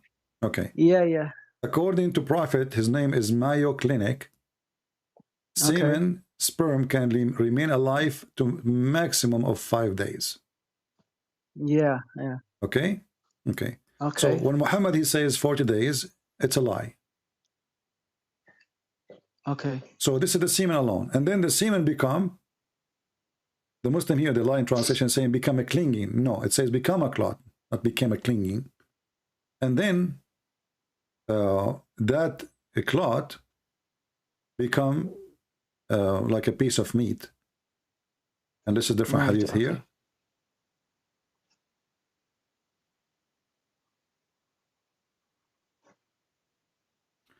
The Messenger of Allah, he said, verily the creation of each one of you brought together in his mother womb for 40 days in the form of semen, you know, nutfa, a drop, and it become alaqa, a clot of a blood. Do you see it? Yeah, I see. So now go and search and find who is the doctor he agree that the first stage of a baby is semen become blood. Right. We all know that sperm goes to the egg, right? Yeah. And this is for 40 days. So 40 days as a semen, then 40 days as a dead blood, and then first 40 days as a, like, you know, as a little What does it mean by when it says clinging blood? Because I saw some translations, it says clinging it's a lie. blood. As you see, this is the same website. Here it says a clot of a blood, correct? But what does clinging mean, though? It doesn't say that. Doesn't say that. That's a lie. Okay. Alaqa is dead blood.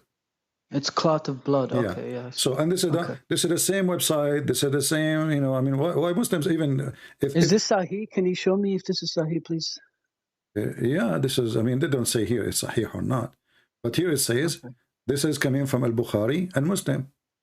Okay. You see, it says Al-Bukhari, and Muslim. Yeah, Bukhari and Muslim. Here we go. This is Al-Bukhari.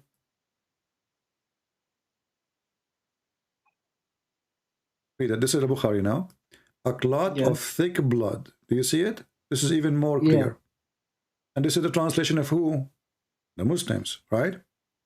Right. So people like this Sheikh Uthman, they are the dummy one. Try to fix it, duct tape. Shame on them. They have no. You see, a true believer, he say, well, this is what Muhammad said. You like it, like it. You don't like it, who care?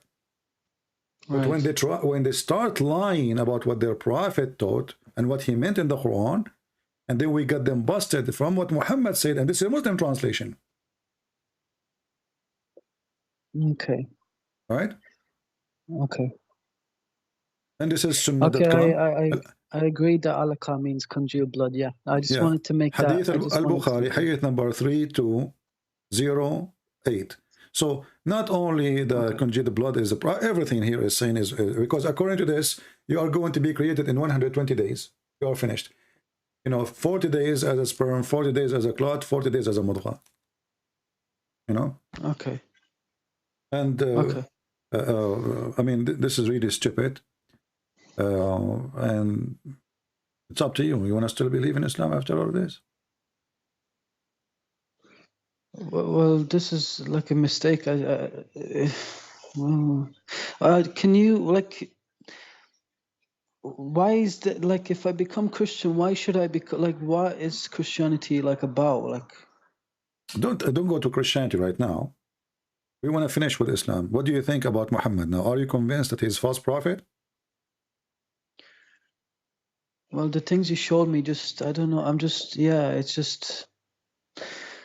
Yeah, it's not what I've been told, basically. That's, let me just say that I haven't, nobody told me these things, like, you know. So me and you, Because we I agree.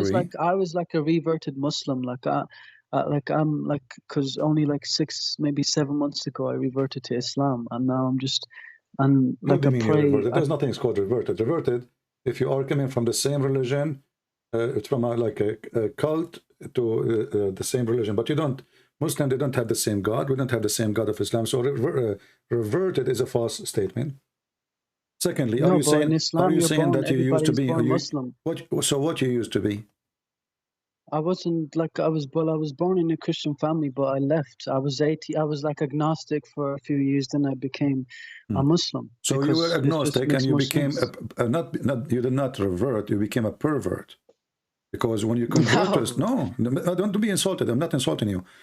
You know, when you converted to Islam, you become a pervert who believe that there's a God who will make your penis endless, and he will give you a lot of women to F them if you believe in him. This is pervert belief.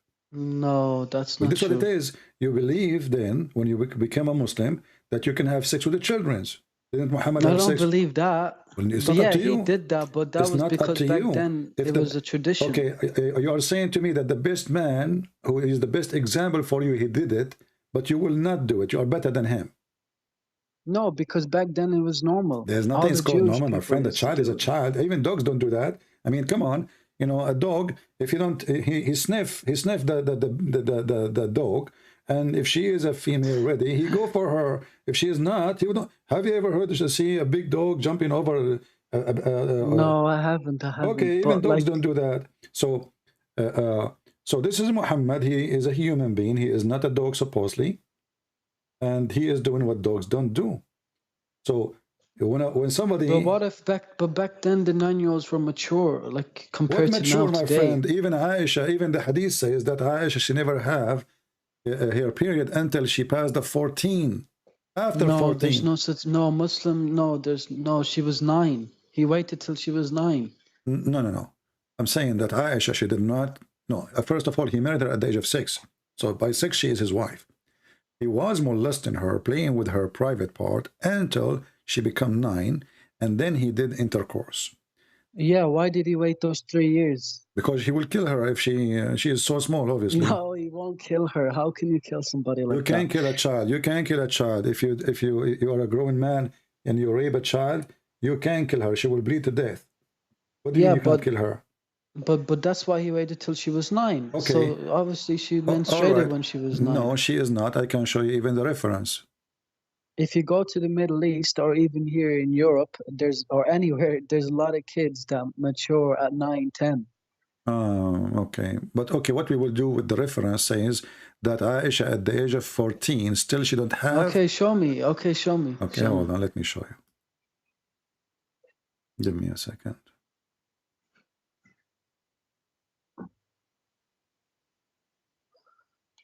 By the way, all David Wood does is just talk about Aisha and Muhammad being this, like marrying her at 6. That's all I keep like, and he just keeps popping up on my YouTube thing. So Yeah, what do you want? What do you want him to talk about? I mean, this is the first. Because he like Sheikh Uthman destroyed him when he Really? he keeps coming down and he keeps trying to prove the Quran wrong, and he keeps getting backfired. My friend, your Sheikh Uthman is a potato. He never destroyed. They showed him Sahih Hadith. He can deny it. He says this is daif, and the fact it is not daif. So you know this guy is a joker. And by the way, but in the Quran, Allah listen. says He created all mankind from water, and that's actually scientifically true. No, this is not scientifically true. This is against the Quran. Yes, we're mostly water. No. Is rocks made from water? No. Okay, isn't Muhammad? He said that. But I said mankind, not rocks. No. Mankind. The Quran says everything is created from water. Every living thing. The Quran. But it says mankind in the English translation. No. I will show you. We'll go there. Let us read this one first. Do you see the hadith in front of us about Aisha? Yeah. Okay. I used to play. Wait. It's slowly coming up. Okay, go ahead. I used to play with the dolls in the presence of the Prophet. She's playing with the dolls. Okay. This was before, obviously. Okay, she's a wife now. And my girlfriend also used to play with me. So this is in the house of Muhammad when she is a wife. And Allah Messenger used to enter my dwelling, my room, and they used to hide themselves. They were just a bunch of kids. But the Prophet would call them to join to play with me. Hey, come back, play with her. And they're playing with dolls. Similar image is forbidden. But it was allowed at that time for Aisha, as she was little girl and not reached the age of puberty. Do you see it? I heard this hadith in the speaker's corner. Shamsi said that the last part's fat, what's his name? Barry or something. That last part in brackets, the things in brackets, those are added on. They're not like. But this is Sahih Bukhari, and this is your scholars.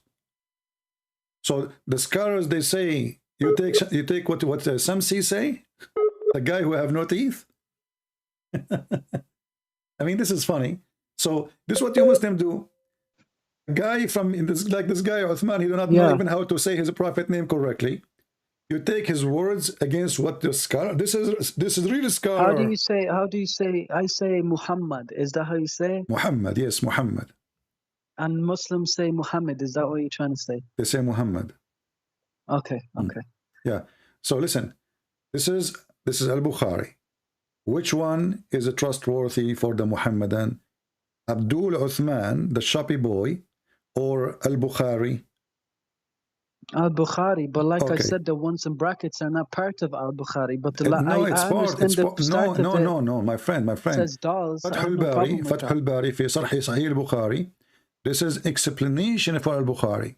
So when he explained that, he is confirming that he is not. Where did he get this information from? Just out of his own mind, or from other sources? The same as Al-Bukhari. Where he got this information from?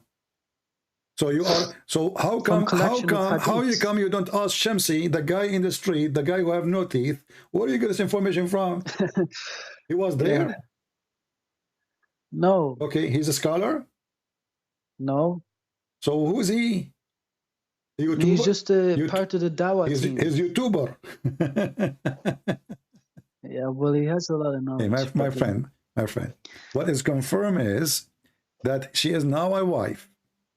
She is in the bedroom of Muhammad, and still she is playing with the dolls. Can we confirm that now? Yes, I agree with that. Yes. So, what kind of a prophet? What is the interest of a man at this age? To go. How old was he? Muhammad, when he married her, he was 54 years old. 51, right? 54. No, he was 51. No, he was 54 years old. No, Shamsi said he was 51 and 54 when she was 9. And in 63 when he died. So because in there's a hadith that says that Aisha died when she was 18, he died. My friend, is that making it better? No, it's not, but I'm just saying that, like, information. No, what you are saying, information. It's not information, because simply 51, 54 is ugly, because the guy is so old for her, and she is so young, she is so child. Okay, let me And ask she you, was how old playing. was Aisha? When did Muhammad die? 63, right? 63 years Yeah. of age.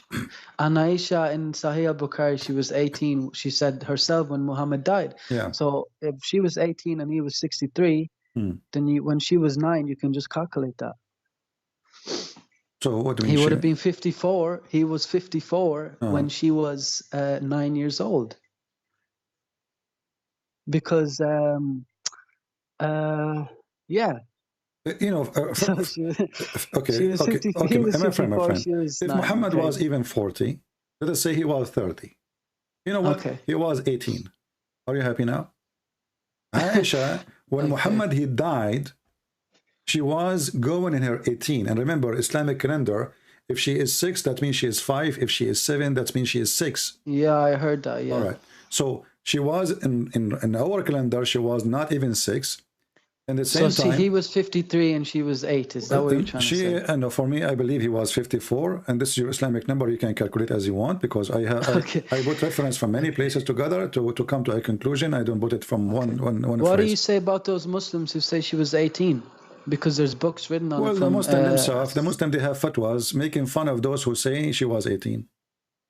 You know, and if the Muslim they say she was 18, then the Quran and the Hadith is a fraud. Because Aisha, she said, where in the Quran says that? Well, the Quran, there's a chapter, it's called the chapter of divorce, speaking about divorcing children who never have their menstruation. No, that's not children. That's not Nisa. In our al-Nisa means women, not children. No, Nisa mean women. I agree. You know, but here it's coming. The chapter is called the chapter of Nisa. You know. The one you are talking women, about. But children but we are not talking about that chapter. We are my friend, a woman when she reaches the age of puberty. My friend, we are not even talking about the chapter of An-Nisa. We are talking about chapter 65, verse number 4. All right. Yeah, that's what I'm trying to say. The verse is Al-Nisa. Okay. Read with me carefully. When they say of your women, you know, this is the wrong phrase made by Allah. Why? Because why those women, they don't have their period yet, if they are women? How you call them? Because there's because there's many women even in this society, in this world today, that cannot actually that have something like medical problems, that they cannot have menstruation, and they're women. Are you making explanation for the verse now because you are a scholar, or you are making things according to your understanding up? No, but you asked me if she's a woman. Why is she? Aren't you the one who says to me, I like Ibn Abbas? Okay, go to Ibn Abbas. Okay, Ibn Abbas is the biggest scholar. You are the one who named him. Yeah. Okay, and this is the chapter 65. Okay. And this is verse number 4. And let us see what Ibn Abbas will say. Here we go. Okay. All right, read with me. Okay.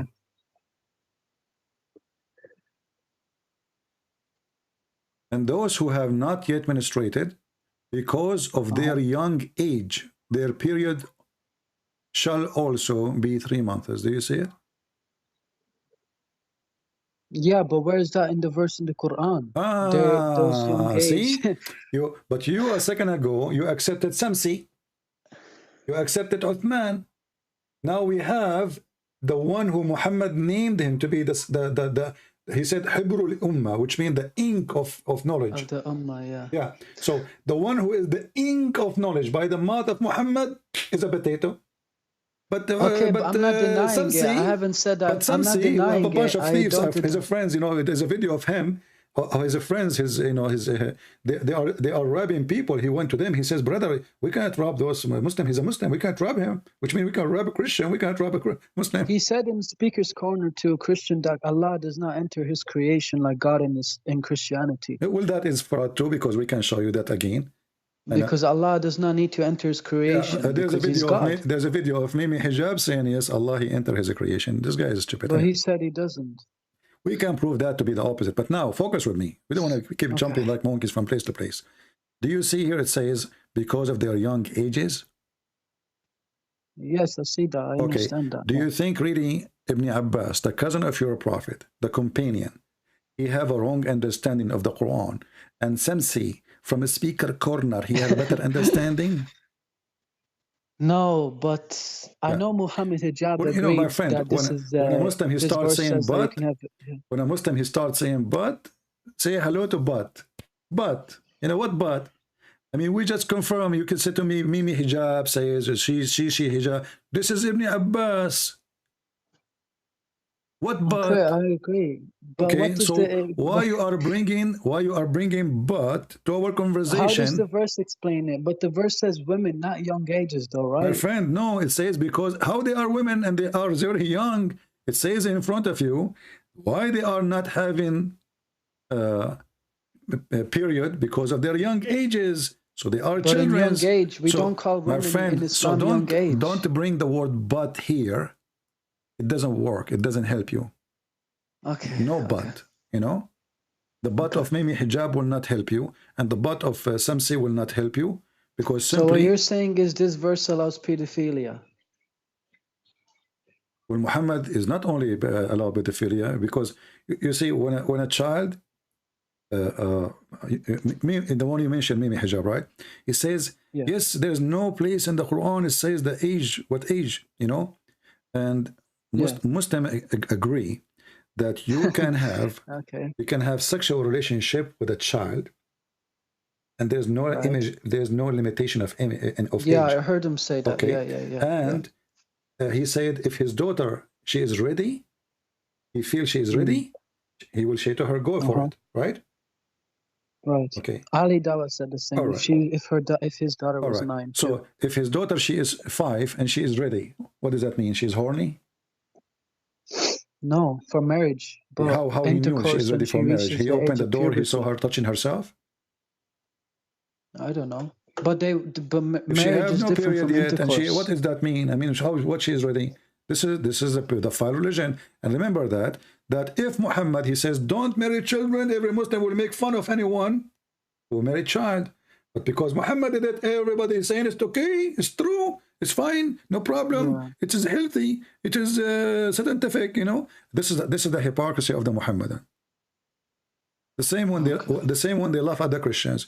You will see every Muslim making fun of the Jesus being God, but you will not see a Muslim making fun of Jesus being born of a virgin. Why? Because the Quran confirmed that. If that verse is not exist in the Quran, trust me, all the Abdul, they will making fun of this. Islam is a religion of hypocrites, liars, and they are sneaky and they try to play like a snake. The second we show them the reference from their books and their scholars, and this is the campaign of Muhammad and his cousin. Right away you bring me the word but. There's no but here. Either we accept the but of I accept his tafsir. I accept Ibn Abbas because he's just he's the biggest in Islam, and he's so. Okay, so then don't mention to me Sisi and Susu and Dudu. It doesn't work, you know. Okay. Yeah, and not only that. What the topic I said to you, we'll talk about later. The water of mankind. We created everything from water, right? Every living thing. All okay. mankind. Yeah, because no, it doesn't say. That, how could friend, Allah know this? No, it doesn't say mankind. In the different verse in the Quran says we created every living thing from water. Correct? Yeah, every living thing. Yeah. All right. I think that's the same verse as the 2 water seas or salt and water, fresh and thing. Okay, my friend, is Shaitan created from water? No. Okay, but the Quran says we created every living thing from water. Okay. Shaitan is living thing or dead thing? He's living. Yeah, he's existing. So Allah, he did make a poo-poo here. Well, he's given this Quran to us, so obviously it's for mankind, right? I know, but this is poo-poo, because when he say we made every living thing from water, that's mean every living thing. He did not say even a human. He says every living thing, even thing, is made of water. The condition is if they are living. So living thing is from water. Muhammad, he claimed that stones or rocks, they say to him, Assalamu alaikum. They are living thing. Muhammad, he claimed that the black stone is going to come in the judgment day with mouth and tongue and eyes. She is she is a living thing.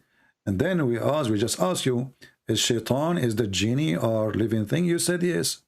Are they created from water? The answer no. The Quran confirms that shaitan and genie created from fire, right? Right. What about the angels? Are they created from water? The angels? Yeah. There's a hadith that Muhammad says that the angels and the genies or shaitan were made from fire and light. The angels are light. The genie, the genie are made from fire. Fire, and the angels are from light. No, correct. So, so how every living thing is made from water? Well, he's obviously talking about humans, right? No, he said thing. Every living thing. We have created all living things. Okay. We created every living thing from water. He did not say every living human. Okay. Okay. Right. Okay, I get you. Yeah. Anything is living. Are humans made out of all water? Like, or are we? Huh? Are humans made out of mostly water? Like, I know made out of mostly water, but did we actually come from water at first? It's true, mostly water, but it's not. We are not made from water only. You know, this is why when you burn a human being, like some practice people, they burn the dead person, like the Hindus, etc. So when when you burn, there's leftover, right? It's not water. Right. The bones are not water. There's many many structures in your body are not water, and this is why when you die, the bones will be left. They are not water. Otherwise, the water will go. You know. So this is another mistake too. But as you see, this is a contradiction. Every living thing is made from water, but the angels are not made from water. And what about the Quran? The Quran is not a living thing because it's not like... Who said so? Well, it's a book, so how can it live? Who said it's a book? Well, it's like... Well, the words are not books, but they're compiled into a book, written down. My friend, is it Allah he says, or Muhammad said, that the Quran will come as a... I don't know what the word in English. Inspiration? No, he will come as a pale man. Okay, yeah. Did he say that? I never heard of that, no. Okay, let me show you the hadith. Okay. The Quran will come as a white man? He will come as a pale man, which means like when a person he die, you know, when a person he die, he lose his color, you know, like his face will lose the color, the skin will lose the color. Yeah. So this is your hadith. In the day of resurrection, the Quran will come as a pale man. So he will come as a man, but he is like a dead man. Is the Quran made from a living water, from water? No, because the word is from Allah, so it's from His mind. So. You said to me, you mentioned, now I remember, you mentioned if God can be inside His creation or not, right? Yeah, in Islam He can't. Okay, Quran is not created, correct? Quran is not created, no. Okay. The one is not created is the Quran, and now he is in the shape of a man. Is that a created person? Well, the Quran comes from Allah's mind. So whether it existed in His mind since there is nowhere Muslim believe that Allah have a mind. Anyway, you are making things up now. Not mind, but like His knowledge, basically. This is again, this is a fabrication. Why? Because if the Quran is coming from Allah knowledge, that means Allah is the source of the Quran. But as long as you believe the Quran is not created, that means the Quran is exist as Allah is exist by Himself. Okay. You know? Okay, I never heard who. I'm confused. Okay, go ahead. Show me the verse. I mean the fact that Allah enters His creation, because the guy said no. So. No. Here, first of all, we need to ask ourselves: when the Quran come in a shape of a man, that means the Quran itself is going to be. But where it says He's come in the shape of a man? It's in front of you. Like, but I can't see it. It's on the screen. Oh, pale man. Okay, I see it. Is it Sahih? Can you see? Can I see the grade? It says Hassan. Hassan mean good. Okay. And is that accepted too? Sunan Ibn Majah 3781. Sorry. Okay. Okay. The Quran will come on the day just like a pale man. Okay. Now, do Allah go inside His creation now? Does Allah go? No, because the Quran is not Allah. Okay. No, Allah. Here actually, Muslim have a problem because now we have to divine. If the word of Allah is divine, and Allah is divine, and Allah is not created, and the Quran is not created, so we have uncreated too. Yeah, but Allah is above the 7 heavens. Doesn't matter. Doesn't matter, my friend. He never enters the 7 heavens. My never. friend, hold on. As long the Quran is not created, who care where the Quran is? It's in the 7th heaven or 7-11. It's not created. Simple. So Okay. as long it's not created, it's mean Allah has nothing to do with making the Quran come to existence.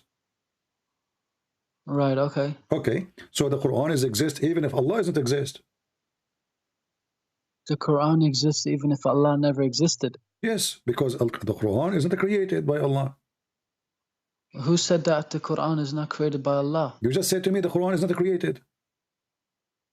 Well, I don't know if it's created or not, because it's from Allah, so how can My it friend, not be you created? are the one who said to me a second ago, I asked you, is the Quran created? You said no. The Quran is created. Well, I don't think so. Like, yeah. Okay, so is the Quran, I want to confirm to me, is the Quran is created or not created? Is the Quran created or not created?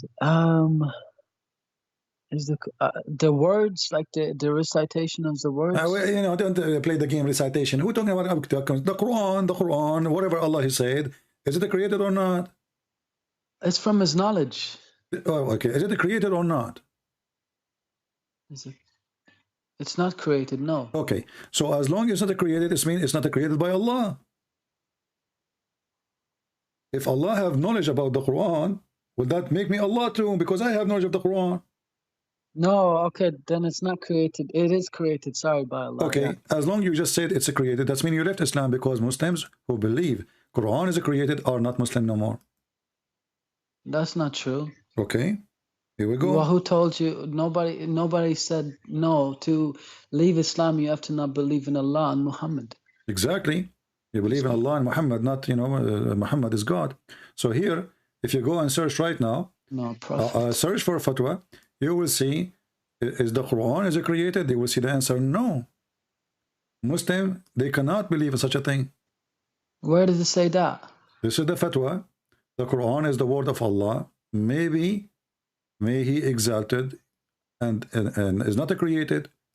Fatwa number, as you see here, Can you send a link? Can you send a 227. link I in will the chat? post it in the chat. I will post it in the chat. Yeah. You know, and here it says he is debating somebody is a Christian. Maybe this is debating me, and is asking if Allah is the Quran is created. You know, is the Quran is created or not? The answer first, the Quran is not created. The Quran is the word of Allah. If the Quran is not created, that doesn't mean that it's from Allah. Is that what you're saying? My friend, hold on, one by one. The Quran is the answer. This is the scars of Islam today. You know, the terrorist. Right. Okay. Right. The Quran is the Quran is the word of Allah, may be exalted and not created. Okay. Okay. All right. So if you do believe that Quran is created, yeah. they will kill you. The words of Allah are not created. There's a caliphate. He killed a man. He killed him like a goat just because he said the Quran is created. You can go and search about it. Can you just post the link for me, please? All right, I will give you. So anyway, I will post the link. Yeah. And who is this transmitted by? Who's like the this is one of the donkeys of Islam. Who care? I mean, there's many donkeys. I'm just showing you your donkeys, what I can do. Okay. Yeah. Some they say he's a big donkey, mule maybe. I don't know, but he's a donkey for me. Yeah. Because this is how stupid this religion is. They say to us there's one God, and then they come to us and they say Quran is not created. So now we have God is not created, Quran is not created. This is stupid. So if Quran is not created and Allah is not created, that means they are two individual and they are separated, and they are not one entity. And when the Quran then came to existence, it was eternal. As long as the Quran is eternal, that means it exists the same as Allah exists, independent from Allah, not part of Allah, and exists by itself. So now we have to divine. All right. Okay. Okay. Yeah. Now, if you focus with me here, this is the Quran coming in the shape of a man, which is very stupid to say. But if you go, you will see that Allah Himself will come in the shape of a Muslims don't explain what shape is, but obviously, you know, a scary shape. Look at this hadith, and this is Sahih al-Bukhari. They ask Muhammad, are we going to see Allah? You know, are we going to see Allah? Muhammad, he says, yeah. Muhammad, he cannot keep his mouth shut. You know, you have to make some poo-poo. It's a specialty. So, well, he's a prophet, yeah. Yeah, he's a prophet, so he has to make poo-poo, you know, big poo-poo. So are we going to see Allah? They said, yeah. Do you have difficulty when you see the sun in a clear sky or the moon in a clear sky? They said, no. He said, this is how you will see Allah. But let us see here what Muhammad, he will say.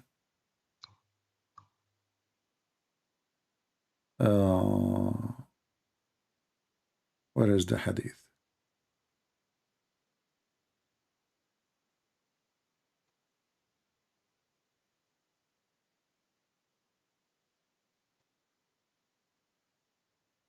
Read this hadith with me. This is Sahih al-Bukhari. Hadith number 4581. It says here that long hadith, you know, we don't want to waste our time. We will go where Allah, he comes in a shape. So when they ask him, are we going to see Allah? He says, yes, he will come to you in a shape.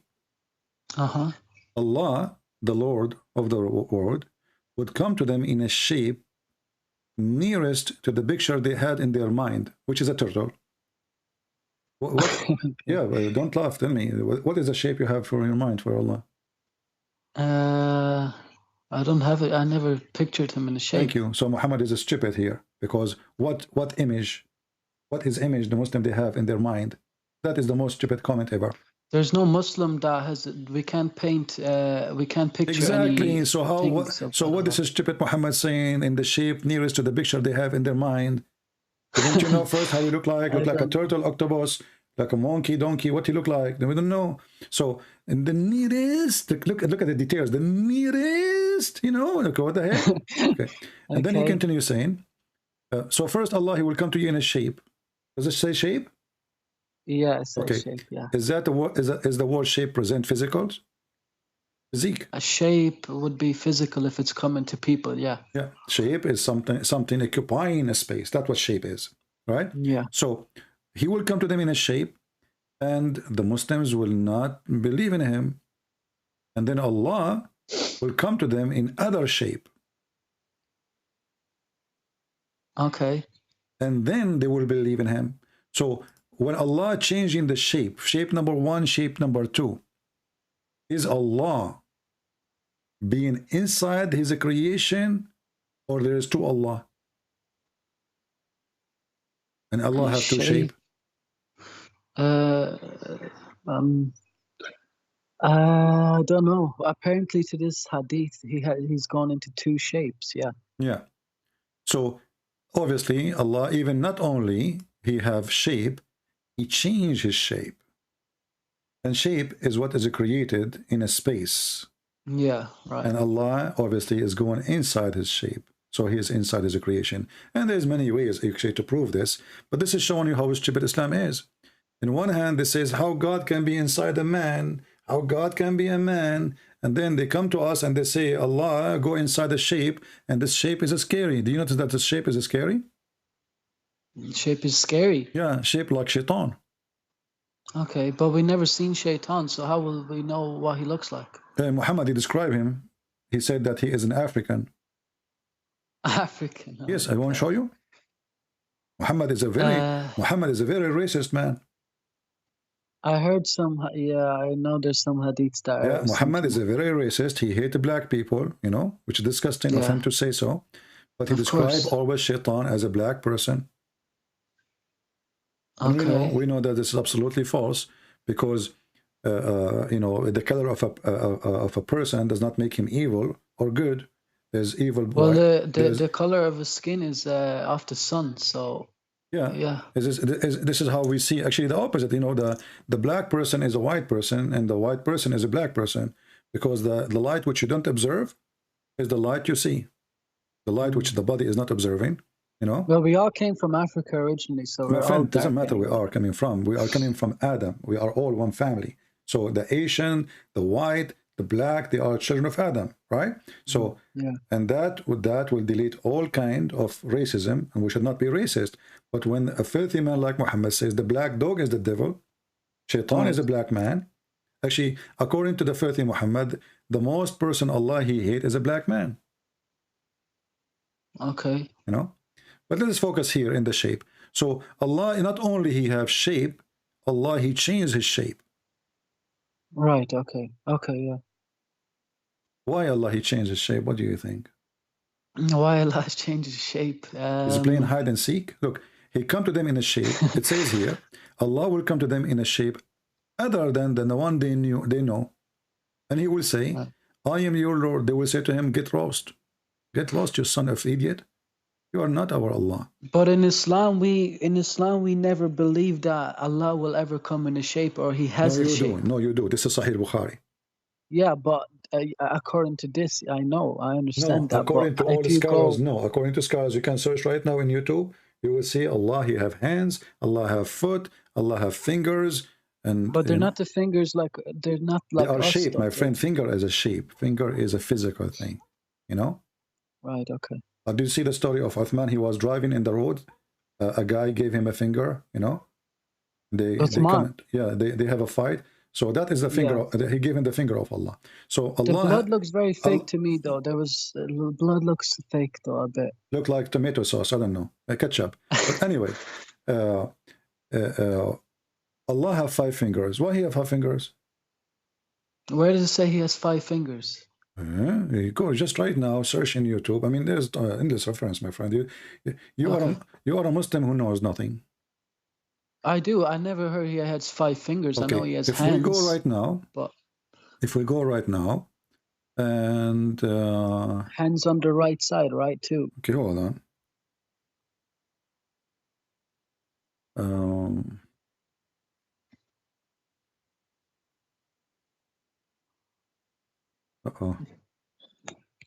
Let us see. I was typing in Arabic. It's okay.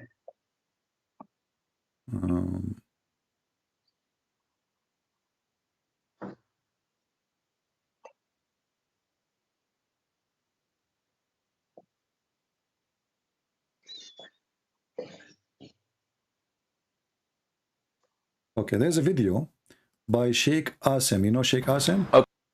Yeah, I think so. Yeah, you can unmute YouTube now just for a second and mute me in Skype so you can hear the video. Okay. And when you hear me talking again after he finished talking, I can hear you on the I can hear you through the thing. Yeah. Okay, go ahead. Play it. So this is 𝐏𝐶, and they are asking him how Allah look like. This is the video name. How does Allah look like? Okay. And he is going to teach us how Allah look like. Say, Akhi, this is similar to humans. How can we say this to Allah? I say, I seek Allah's forgiveness.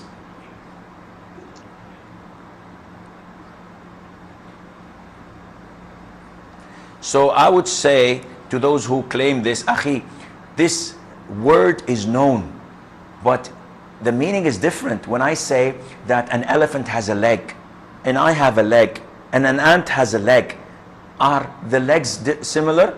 Definitely not. And Allah Azza wa Jal has the highest example. We do not Azza wa Jal simulate him to any of his creatures. But you believe that Allah is alive. So why don't you say that living is also part of human nature? Allah Azza wa Jal subhanahu wa ta'ala is alive. Allah Azza wa Jal is all hearing, all seeing. So Allah sees and Allah hears, and I hear and I see. But there is no resemblance, none whatsoever, except in the description. Therefore, you have to believe in the things that Allah described himself, in the things that the Prophet described his Lord Azza wa Jal, and take it as it is without any addition. Without any addition. Let me play actually the part I want to play. And here Allah Azza wa Jal is referring to himself by saying that his face will remain, which means Allah Azza wa Jal subhanahu wa ta'ala will not perish. He is the first without a beginning, and he is the last without an ending. Azza wa Jal. He's the creator of the all, what you see and what you do not see. And he's not created, and he does not die, and he does not have an ending, subhanahu wa ta'ala. So Allah described in the Quran that he has a face. Allah described in the Quran that he has 2 hands. When he addressed Iblis, Satan, and he told him, what prevented you from prostrating to what I have created with my 2 hands? So this is what Allah described himself. Allah says in Surah Al-Qalam that on the day of judgment, Allah Azza wa Jal would uplift and show his leg. وَيُكْشَفُ عَنْ سَاقٍ وَيُدْعَوْنَ إِلَى السُّجُودِ, and they are called to prostrate, and everyone prostrate. Did you hear it? Allah will uplift his leg. Okay. Okay, so Allah have a hand, not like your hand. Who care? Allah have fingers, not like your fingers. Who care? He's an octopus. He have a leg. Who care? He have a leg. So does it say leg or shin? Is that what he's meaning? Leg. Actually, shin is a leg. He have a shin. He have a leg. You know, Allah have a foot. Allah, he put his foot in the fire. So all scholars agree that Allah have those physical body. But Muslim, when you debate them, like when David Wood says to Mimi Hijab, your God, Allah have body part. He said, who said so? Yeah, right. Because they are liars. They lie. This is how they can make themselves look like they are winning a debate by mockery. You said Allah meant the moon god, La. We don't want to change topic from one to one. So now, do you agree that Allah have a shape and he have body and he have physical body? I believe now if this guy is saying it, yeah. Okay. And the hadith too says it too. So all right. So I'll search more later on. As long as Allah have body and have fingers and have shin, who is the one who created the shin of Allah? Himself. No, you cannot say that. No, you cannot say that. Why I can't say that? That's mean Allah created himself. No, but like not created himself, but it's from him. Nobody created it basically on him. He was just he always had it. So when I showed you that Allah have a shape and then he will come in other shape, he have two shape. Right. Is the first shape is the shape the true Allah, and the second shape is additional Allah? Well, if he's coming in two shapes, and the first one they don't know him, and the second one they do, I don't know. I'm not sure. Okay. When I asked you who is the one who created the shin, you said Allah. No, but I said that by accident. It was never created. It was always there. Okay, he never created. So the shin was always there.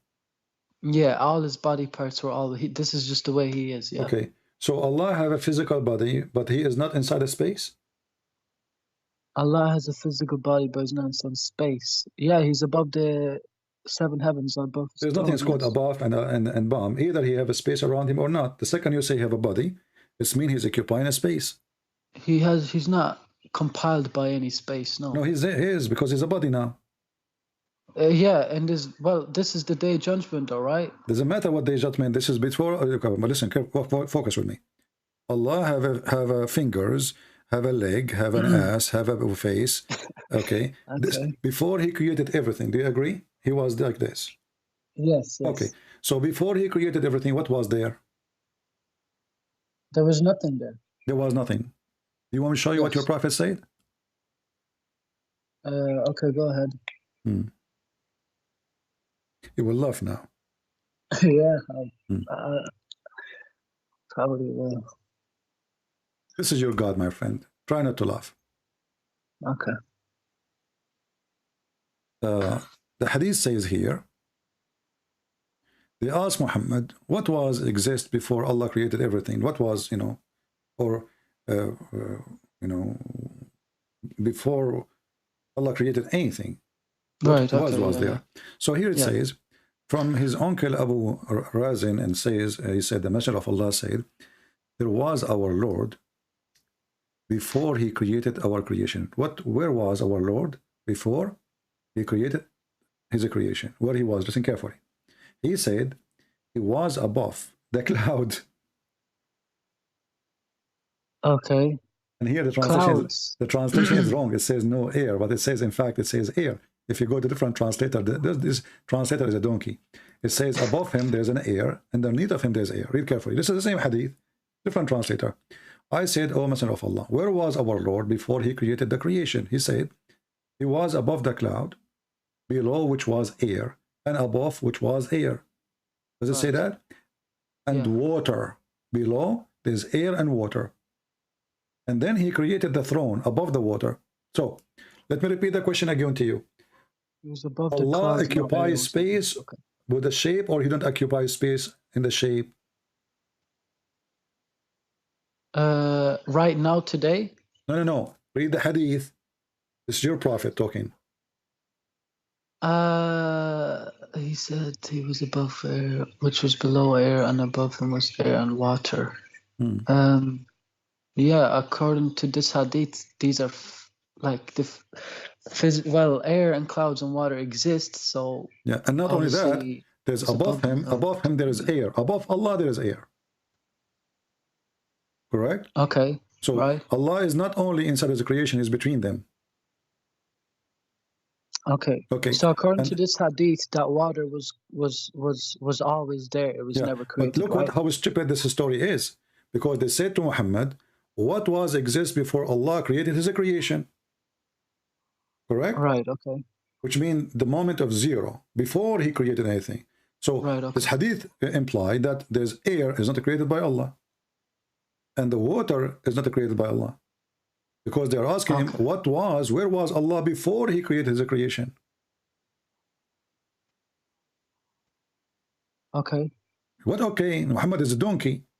They just said to him, where was Allah before He created His creation? Yeah, well, according to this hadith, that these things obviously weren't created. They obviously were before creation. Exactly. Right? That means Allah isn't the one who created them.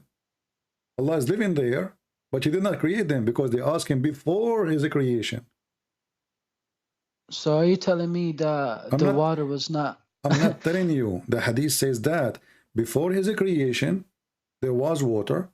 Before His creation, there was air. Does it say that? Or does it mean He's making things up? Yeah, it says that. It says so before His creation, what was? There was water and air. And then you will see, isn't it the Quran says we created everything from, every living thing from water? Okay. But that's mean Allah did not create anything. Because water was there. Right, okay. So how He created everything from water if water was there? So when He say we created everything from water, that's mean He is using the water which exists before Him to do things. To cook. Okay. Is this so? This hadith is Hassan. Can you post this hadith in the chat? It's Hassan, yeah. So, okay, which means good, right? Yeah, good. Hassan is one of the names of the grandsons, the fake grandsons of Muhammad, if you remember. Yeah. Okay. Yeah. And and this hadith proves that Muhammad is stupid because they ask him, where was Allah? And the answer is, above him there is air, underneath there is air, and there's water. I mean, where is that? I mean, look at the stupid answer. So I asked me, where is God? I say to you, above him there's a grass, underneath of him there's a grass. But where is that? All right, okay. We did not even ask him what is above him and what is underneath him. We are asking him, where is Allah? Where He was? The answer is, He was, in the top of him there is air, underneath there is air and water. That is, this guy is mentally ill. This guy is stupid. He cannot comprehend even a question. So my friend, it's a bit, you are laughing at Muhammad now, and this is a good news. No, not laughing at him. You are laughing. You are laughing. So did you decide to leave? Did you decide to leave Islam, my friend?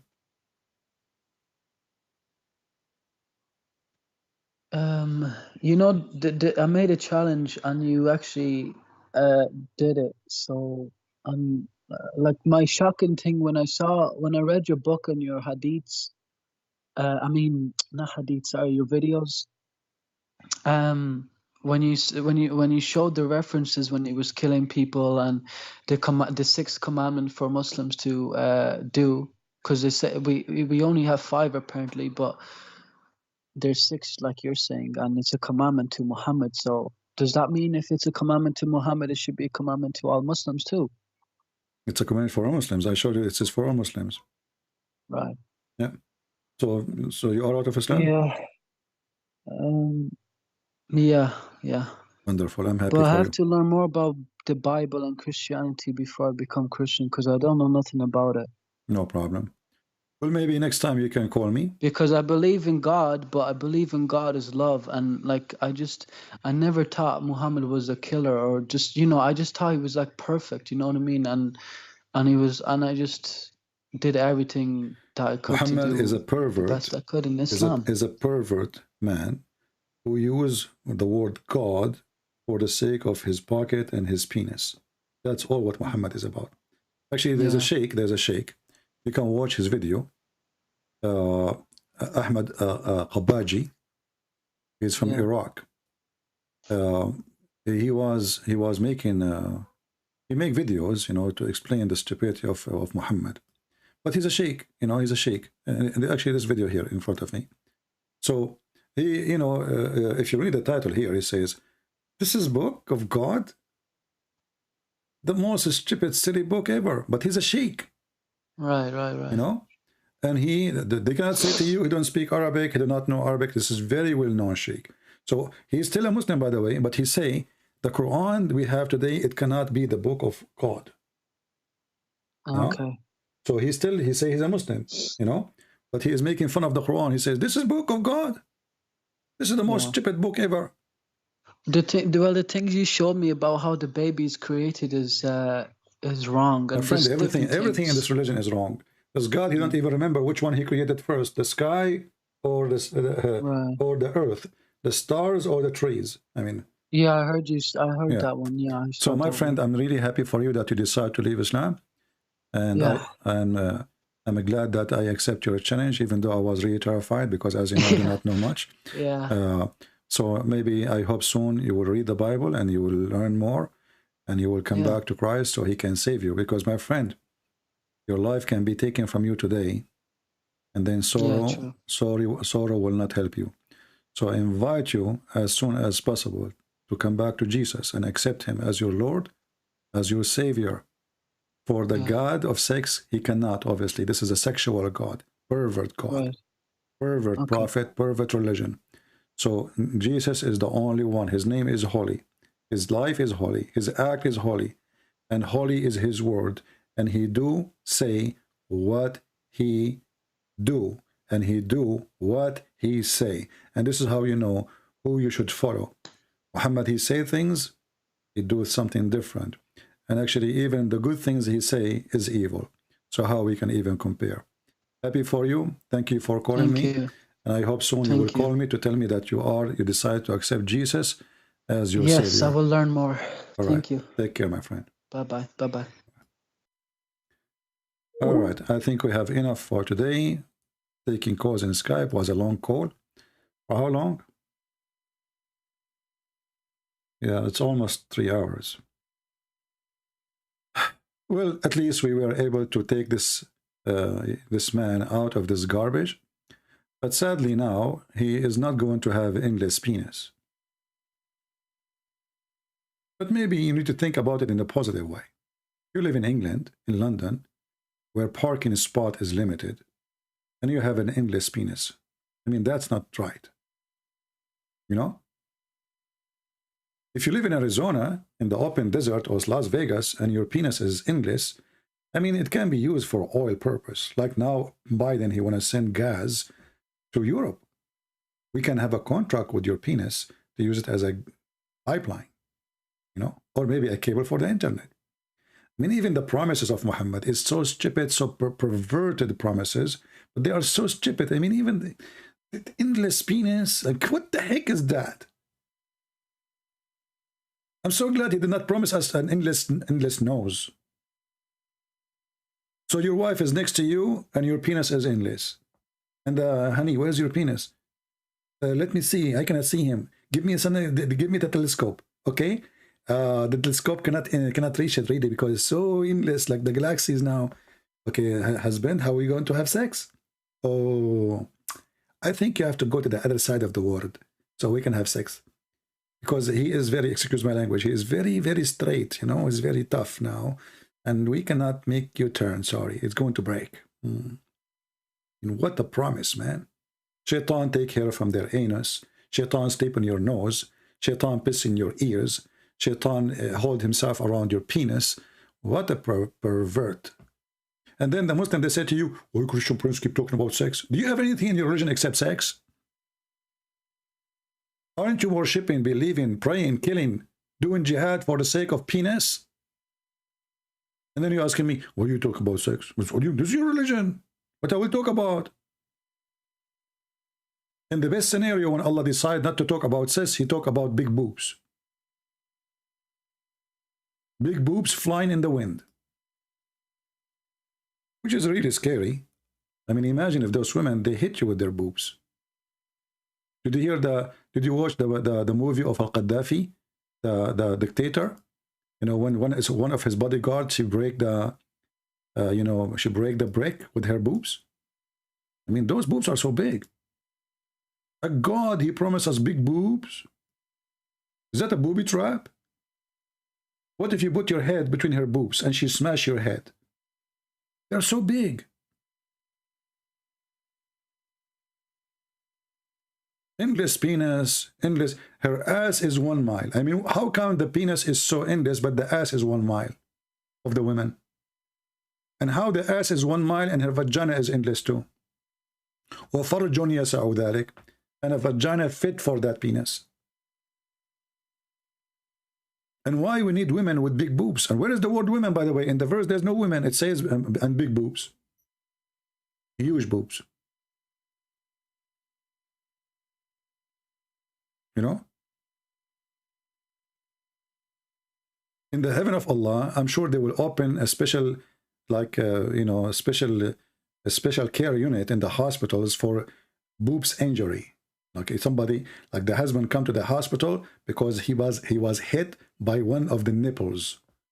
If the boobs is so big, the nipple is how big they are and how sharp. What this religion is about. And if the ass of the women is 1 mile, how big is her poo-poo? And where you can get her a panty? What about the bra? You will go bankrupt. What a great religion. It's an amazing religion. Makes sense. Everything in this religion makes sense.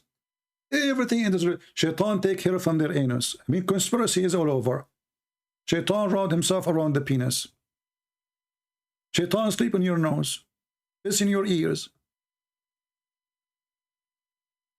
Right? And they believe because Prophet of Allah, he told the truth. Thank you all for being here. Later we are going to update you about the date. We mentioned that we are going to take 3 days a week to be fixed date to go live on air, and we will update you what those dates are, and then we can go from there. And I will go between those 3 days still, but there's a 3 days is going to be fixed date, or maybe 2 days, we will see, which means you will know that every day in this, it doesn't matter what week, every day like this day, etc., Christian Prince will be live on certain time. This is fixed date and fixed time. So we will announce it, and you are welcome to join us. Thank you all for being here. May the Lord bless you. Pray for this gentleman to see the truth, and the truth will set him free. He's already out of Islam, but already he started the way to find better truth. Let us say the salvation, not better truth. The salvation, the true way, the only way. That is the way of Christ. God bless you. Christ is Lord, and we are here to help the Muslims. We don't hate them. We will never hate them. Never hate them. Because if you hate them, you become like Muhammad. You become evil like Muhammad. Don't do that. Love never fail. And we will never fail. In the name of Jesus. Thank you. God bless you.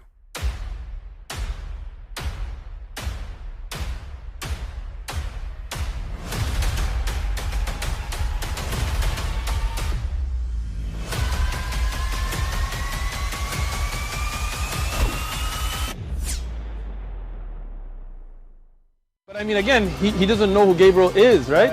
Because he didn't come from an Abrahamic faith. The people of Mecca were pagan. Quran is mentioned, if this book was from other than God, they would have found in it many contradictions. If a book is without contradictions, that has no bearing on whether it comes from God or not. I've had phone books that are inerrant, but I certainly don't think God gave them. That we believe without understanding. The brother asked a very important question, that most of the scholars say that listening to music, watching movies, and most of the television programs, they're haram. So how can we have fun? Let me tell you, brother, at the outset that having fun is permitted in Islam as long as the fun is halal fun. That the standard narrative has holes in it. The Prophet tells us because Satan or the devil sleeps over our nostrils. Those who oversleep and not pray Fajr on time, Satan urinates in their ears. I really do think Jesus was crucified and that he really was dead and buried. He thought that he was a son of God in the sense that he was specially chosen by God. I think Jesus really did think he was going to be the Messiah, the future king of Israel. I mean, that is, after all, why they crucified him.